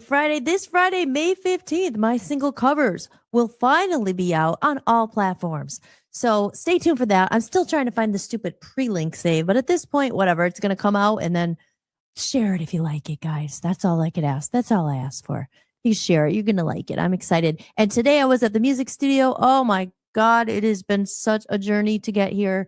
And I did some recording, and the audio finally sounds really good. So on my Buy Me a Coffee, in case anyone is interested and doesn't know about it, that's the way I can help. You could help support the show. That's my Buy Me a Coffee there. If anyone's interested, I was telling you about my music collection. I have that. These are all ways you can support the show. I have a handmade lyric sheet. I have a cover song, and I'm recording Barracuda very soon. I did not forget. It is on the list, and I'm very excited. And now that I have my audio finally set up nice, it's going to be a lot easier to do that. So I'm so excited about that. Let me get rid of his lovely comment there just for a second. That's my buymeacoffee.com community, and that's where you're going to see all those behind the scenes footage and videos that I'm not sharing anywhere else. I did a performance of Amnesia today. That's going to be my second single, and that's for my Buy Me a Coffee community. And thank you all so much for those who you have already supported me in there, like Joe and Aaron and Timothy and Smeriglio. Love you guys, and everyone else and Shannon. Thank you guys for everything. I truly, truly appreciate it. And that's how you can help me. I really appreciate it. Could buymeacoffee.com/Hollis or go right to my website. Again, this is completely independent. I'm an independent person. No one pays me to do this. And it actually costs money to do this. So any kind of tip or a coffee always helps support the show so I could pump out more content just like you saw tonight. And I could do even more show and more guests. So now, speaking of that, I have to get some more guests on the show because Jason was my last guest that I had lined up, but I have some other things in the works. And if anyone's out there watching and would like to be a guest on the show, go to my website, hollis.mahady, send me an email if there's something, a good cause you're working on, or you have a book coming out, or you're a musician yourself and you have a story you want to tell that you think needs to be heard. I have an audience here. There's people listening. There's people chatting and watching. So just let me know. You could send me an email on my website, and don't forget to sign up for the email list. I haven't sent that many emails out, so don't worry. I don't spam you guys, but if I do send them out, I'd love to get a response. But, people are so crazy and hectic in this world. People don't take the time to read an email, but I get it. Because I don't read every email I get either. So, but I try. So if you see an email from me and you like my music, maybe reply and say, "Hi, Hollis. Thank you. Thank you for the music you're putting out. I enjoy it. How have you been?" Because I would love to talk to. I sent out an email to 600-700 people and I don't get one response. My sister did respond to me though, and she said congratulations, and I really appreciated that. She's probably not watching, but maybe she'll see this someday. So thank you. It means a lot to go that little extra step and let me know I'm not sending out emails to a bunch of robots, because I know some of the people on the list and nobody ever responds or writes back or says anything. So next time you look at an email, not just mine, think about that. Think about the person behind the email, because I spend a lot of time on these emails. At one point, you're just going to say, well, screw it. I'm not going to send any emails. I'm going to start a new list for people who actually care and respond, because there's not that many. So we got to get some new friends rolling here. But I know all the people in the chat room do appreciate, and they respond, and I appreciate it. Thank you, Jamie. Thank you. Jatrusa says still here. Well done. Great show. Love you, Hollis. Great show. Aw, thank you, Shannon. I love you too. I appreciate you guys all. And thank you for chatting. It always makes it better. You have some great questions here. I'm sorry I didn't see all the comments. Oh, I saw them. I wouldn't put all them on the screen, but I was trying to make sure I got everybody up there. But yeah, if you guys have any suggestions or anything for guests, or what would you like to see on Hollistics? I am, it's been, I'm not going to lie, I'm a real person. It's difficult sometimes to find the time to do it all, because it's a lot of, since I do everything myself, it's a lot of behind the scenes doing stuff that you just have to do in order to make it technically work. Even like tonight, I was so relieved when it was only like 5 minutes before the thing started working. I was like, oh, thank God, But if there's any, like I said, any suggestions for shows you have, or topics or themes you would want to hear about, we cover a lot on this show. We talk a lot about AI and music and creative industries. Obviously, in the last 2 episodes, we talked a lot about addiction and recovery and self-help, self-growth. I mean, I really love, if you haven't noticed, I do love God a lot. I love talking about it but I don't really do, religion or church too much, because spirituality, God, faith, things that mean something. I'm not really here for small talk. If you haven't noticed, we do our TGI Fridays sometimes, and it's kind of fun and lighthearted. But I don't know. There's enough small talk and meaningless bullshit in the world, and shallow, fake people here. Try to keep it real, because there's, I like real talk, and I think it's needed. I think depth is needed. I think people need love, and people need connection. I think there's a lot of bullshit in the world. There's a lot of fake people, inauthentic people. And here, I think we're building a little community of people who are real and who do keep it real, and who do like to listen to shows and have questions and concerns, and maybe you can relate to what we're going through, or what other people have gone through. So I think these stories are important to tell. And that's why I loved all my guests. And Chris was, a little bit different with the music, but at the same time, he's struggling, with it. Even his song, Sunny Window. What's about a window? Sunny Window. But, about his dad. It's just a sad, struggling with Alzheimer's, dementia. I mean, these are This is true life stuff. You're not going to find that every day on TikTok or all the other, we keep it real here. We keep it real. So yeah, so I am, now that things have settled on the home front a little bit more. I mean, I'm not gonna lie, it's been very, very super stressful with moving and losing job and money and this, and you're just wondering if you're gonna be able to pay the freaking rent. And so, you're not like top priority. Let me get all my thing and spend 1,000,000 hours on a show that doesn't pay anything. I got to pay the bills. So that's what happened. But, hopefully we're going to get more stable now, and I'll be able to actually put more research into my shows and a little more time, because I don't like playing replays, but that's life, right? Unfortunately, we said you got to pay the bills too. I always say, do your passion, of course, but if it's not paying, you got to supplement the income somehow, because that's the 3D world and that's the matrix that they make us in. But you know what? We talked about God a lot tonight, and I truly believe in God. And I do believe, I forgot to ask Jason. I think I already know the answer. Do you believe in miracles? Yes, I think he probably does. And I know I do as well. I definitely believe in miracles. I think God is amazing. I love God. I love, this experience. Sometimes it's bad and it seems bad, but I mean, we're human. We're alive right now. This is our time. We're still here. We're still on this earth. We have work to do. If you're still here, we have something to do. If it's a purpose, you don't know what it is, you'll find it. Look for it. Search for it. Like Jason was saying, surround yourself with good people. Try to be the best person you can. No one's perfect. There's always gonna be someone you're comparing yourself maybe to, but don't. Who's better or this or that. Just work on yourself. Just be better than you were yesterday. That's all you can ask for. Be a better version. Learn from your mistakes. Everything I talk about. Now this is like, and that's not Love Line. What is this? Who am I? You might be too new. Who are you to give me advice? I don't know. I've been through a lot of shit in my life. I've come out on the other side finally, and I sang about it today. The first time with good audio. And I got a new iPad. Things are looking up, guys. Just when you think it's all comes crumbling and crashing down, God is good. Because you know what? I never doubted, never stopped the faith. Yeah, there's time you have doubts like, oh my gosh, what is this? What is this? People dying this. It's a hard world, but we're here to keep it real. So let me know. Is there anyone in the chat? Oh, I forgot to scroll down. Anyone you want, any subjects or anything. If I don't see them, you could always email them to me. Email me anything. But again, keep your eyes open, ears open. If you have any guests in mind, send me a little message. And don't forget, guys, if you were my friend on Facebook and now you're not, because you think, what happened to our account? I'm locked out of it. It sucks. After looking at it, over 21 years, I had this account. So, whatever. Like, I hate social media. I always talk about it. But still, I mean, it's a tool. And so, like I said, the story, it's kind of boring. But if Jamie's still here, you'll appreciate this, Jamie. My ESU email is what I still have for Facebook. hjam7096@esu.edu.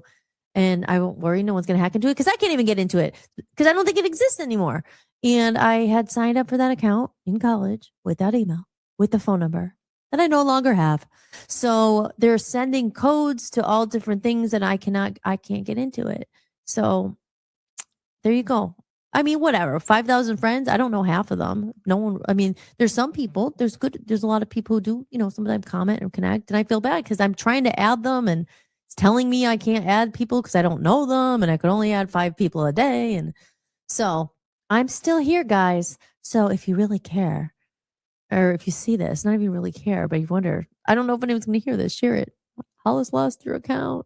Maybe I'll get it back. I'm going to still keep trying. I'm going to try. There's some security. I don't know. They're like, try it this way. Put something you have to buy, a security, I don't know, drive or something. I don't know. I really don't. Anyone else ever had this problem? I was running in circles with it. So I'm not a quitter, but part of me is just like, well, got to start over. I got a new phone. I'm starting over with my new phone. I guess start over with my Facebook. And, I found the people who have commented and I've added them and everything. So maybe, like I said, you need 5,000 friends you don't know, or is it better to have 500 that you talk to and engage? Good besties. I don't know. So anyway, I had such a good show tonight. It was awesome to have Jason on if you're still watching, but thank you again for coming on. You're welcome back anytime. We got to get like I said, I got to get my phone number and stuff, like a hotline so people could call in like old school radio and say, and get their questions. Cause I love your chatting, but it's always nice to hear someone too. But yes, guys, so I will be back. It may be tomorrow. Most likely, it will be Wednesday night with a new episode, and I will be planning my next moves of attack. My guests that are going to be next on the show. Yes, and we are doing Ocean to Ocean. What happened? We didn't do it yet. Well, what happened was the microphone was not working, and I had to move all this stuff. And look, at my hair looks like really weird right now, but whatever. Yeah, it's a lot. It's a lot to set up, and we got to get the computers. And so we have very good intentions, and it's coming soon, but I can't wait to get into Ocean to Ocean because that's going to be a lot. Like, I don't really talk about on this show. Obviously, I don't get into politics and all that, but hello, did they just disclose like the UFO, like aliens, all this stuff? Like, we're going to talk about it. Maybe I'll talk about it on the show a little bit, but definitely on Ocean to Ocean because that is our version of Coast to Coast. If anyone knows what that show is, I was a big fan of that show, Coast to Coast. I mean, I didn't listen to it for that long, but when I did listen to it in California and in Las Vegas, I just always liked that show. It's always got into the weird things, and the conspiracies. I don't know. Is it a conspiracy? Oh, you're crazy. You know, I have a life-size alien right over there. Right over there. I have an alien that is life-size. And he lights up, but his battery fell out. His name is Cornelius. And he used to be in Holly's Playhouse. And when I moved, I couldn't leave him behind. So he moved to Maine with us. Amy and Aaron would remember Cornelius, the alien. He helped us at the garage sale. Everyone wanted to buy Cornelius. They didn't say they wanted some of our old stuff, but they wanted the alien. I said, no, he's coming with me. So he's here now. He was in my studio in Cleveland last week. And then I said, for Ocean to Ocean, we got to bring him. We got to get him in the background somehow. So Cornelius will be joining us on Ocean to Ocean. And if you guys are like, what is she talking about? What's Ocean to Ocean? Like, it's another podcast I'm going to be doing. And we are going to be doing it this Saturday. We've been saying it. It hasn't happened. We've been changing the day because life happens. But we didn't really, really heavily promote it or put up an event. So it's okay. So I'm sorry, guys. But good things are worth the wait. And let me see if I could find it here. I have the video. I'm going to play it real quick. Ocean to Ocean. Where is it? There it is. Okay, this is what I'm talking about. So besides Hollistics, I'm going to be doing some research for this show, Ocean to Ocean, for all those conspiracy theorists out there. This one might be one that you like. Here you go. Take a look.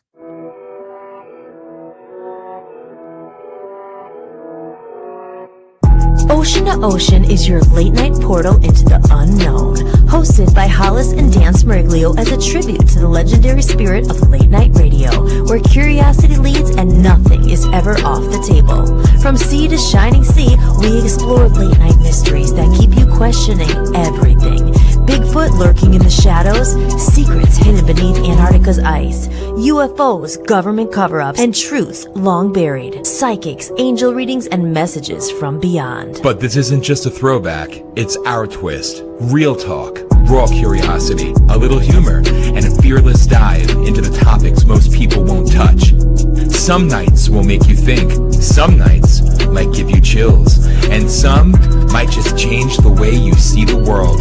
So tune in, stay curious, and keep your mind open, because from ocean to ocean, the conversation never sleeps. Found exclusively on the Voice of the People U.S.A. radio and television network.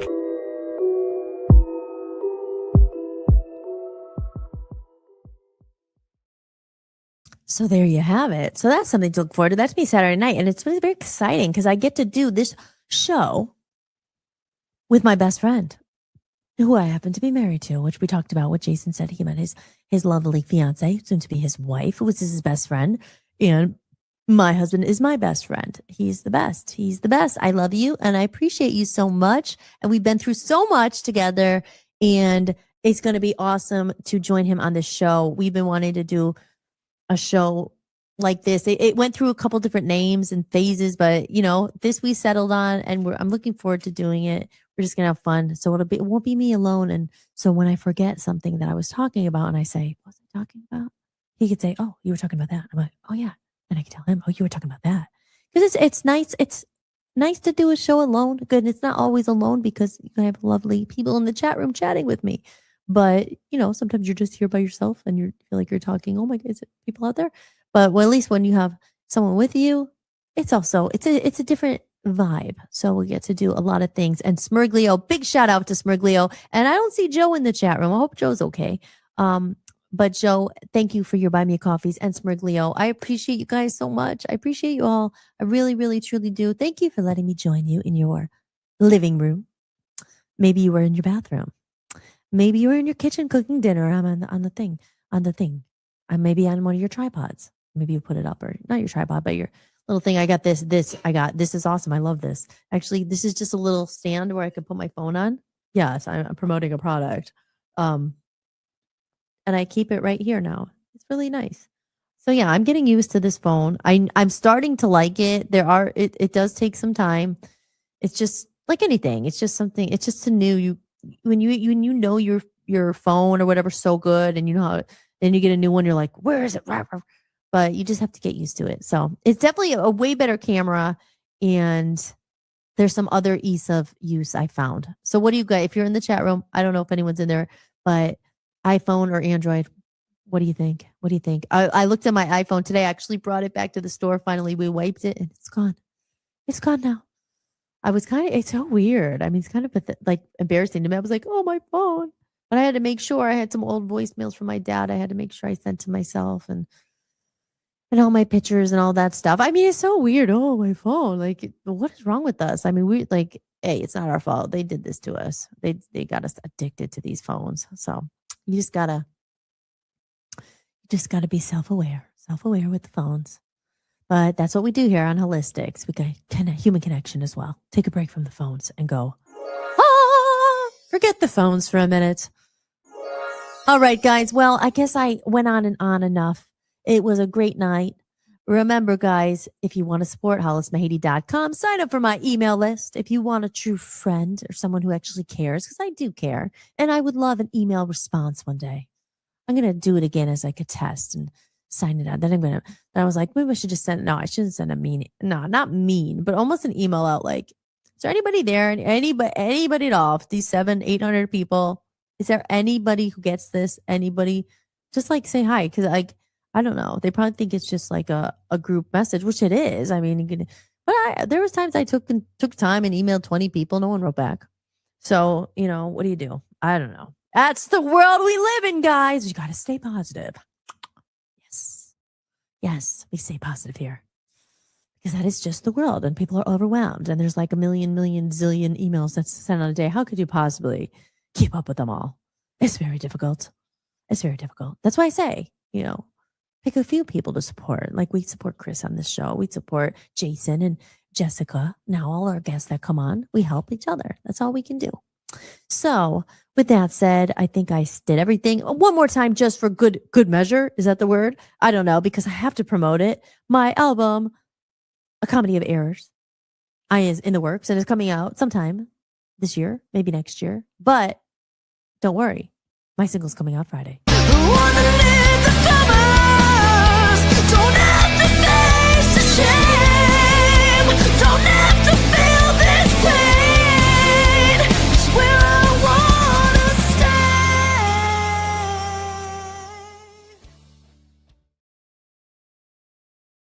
Oh, there I am. Isn't that cool? That's going to be out. That was me. I wrote it. I recorded it. I produced it. I paid for it. I own it. No one owns my music. And they never will. I own it. Voice of Freedom Records, ladies and gentlemen. I give myself applause. Why not?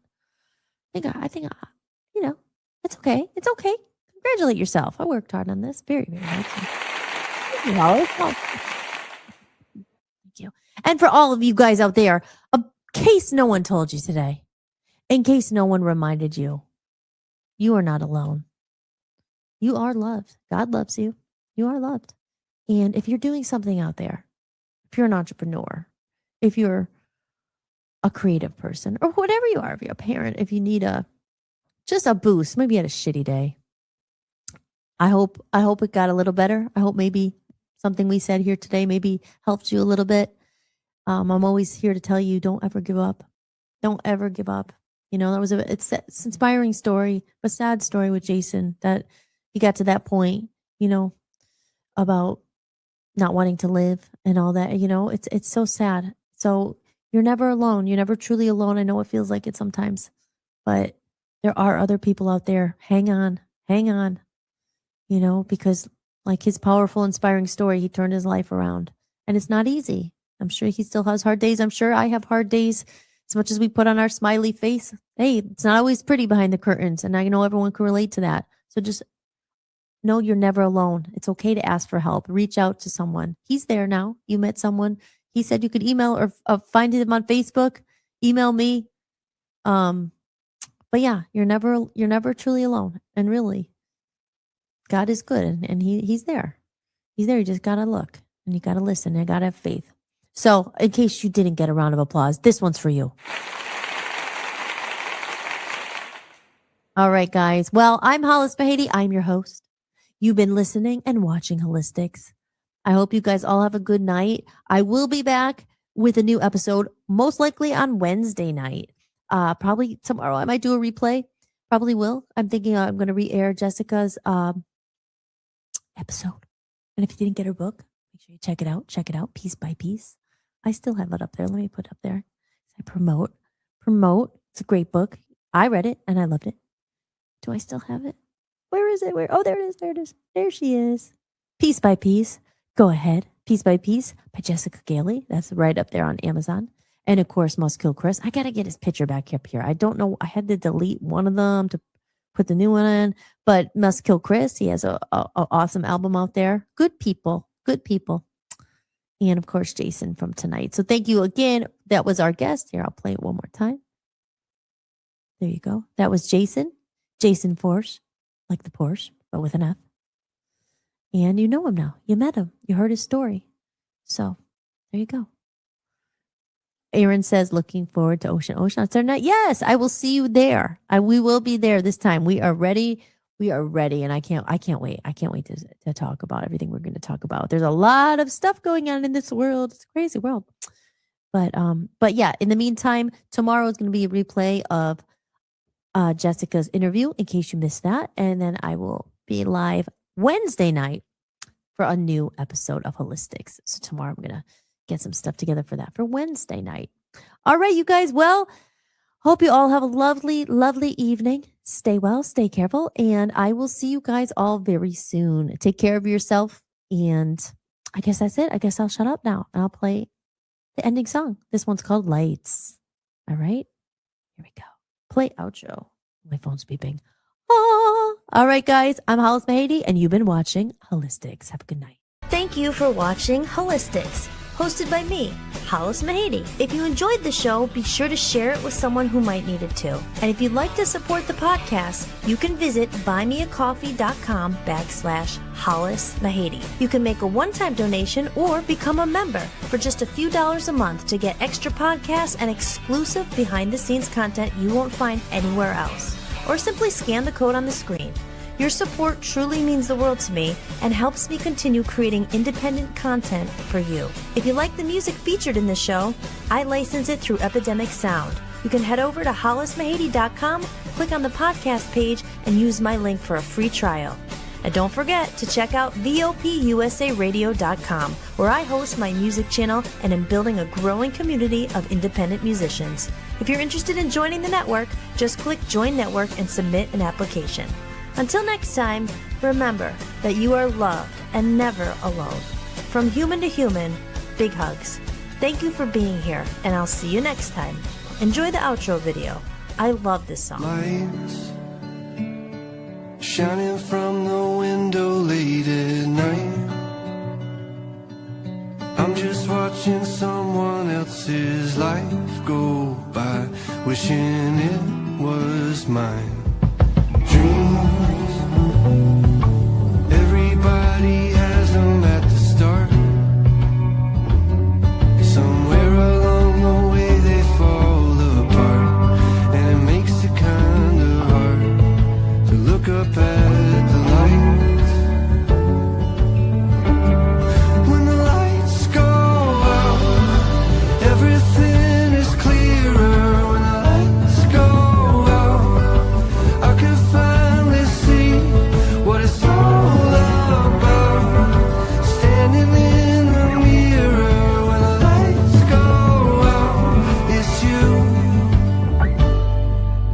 looking back at me.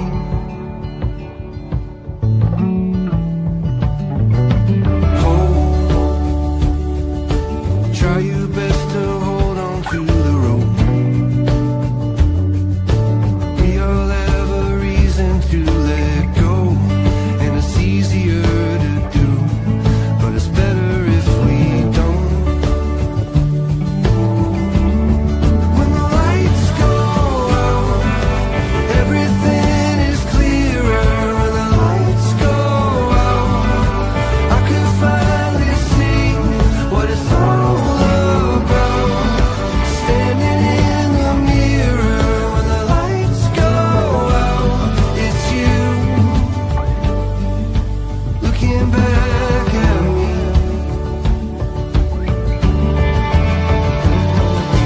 When you wish upon a star just to find out it's a plane, and when you think you've come so far, but you're standing still again, and you finally understand. When the lights go out, everything is clear. When the lights go out, I could finally see. When the lights go out, everything is clearer. When the lights go out, I could finally see what it's all about. Standing in the mirror, when the lights go out, it's you looking back at me.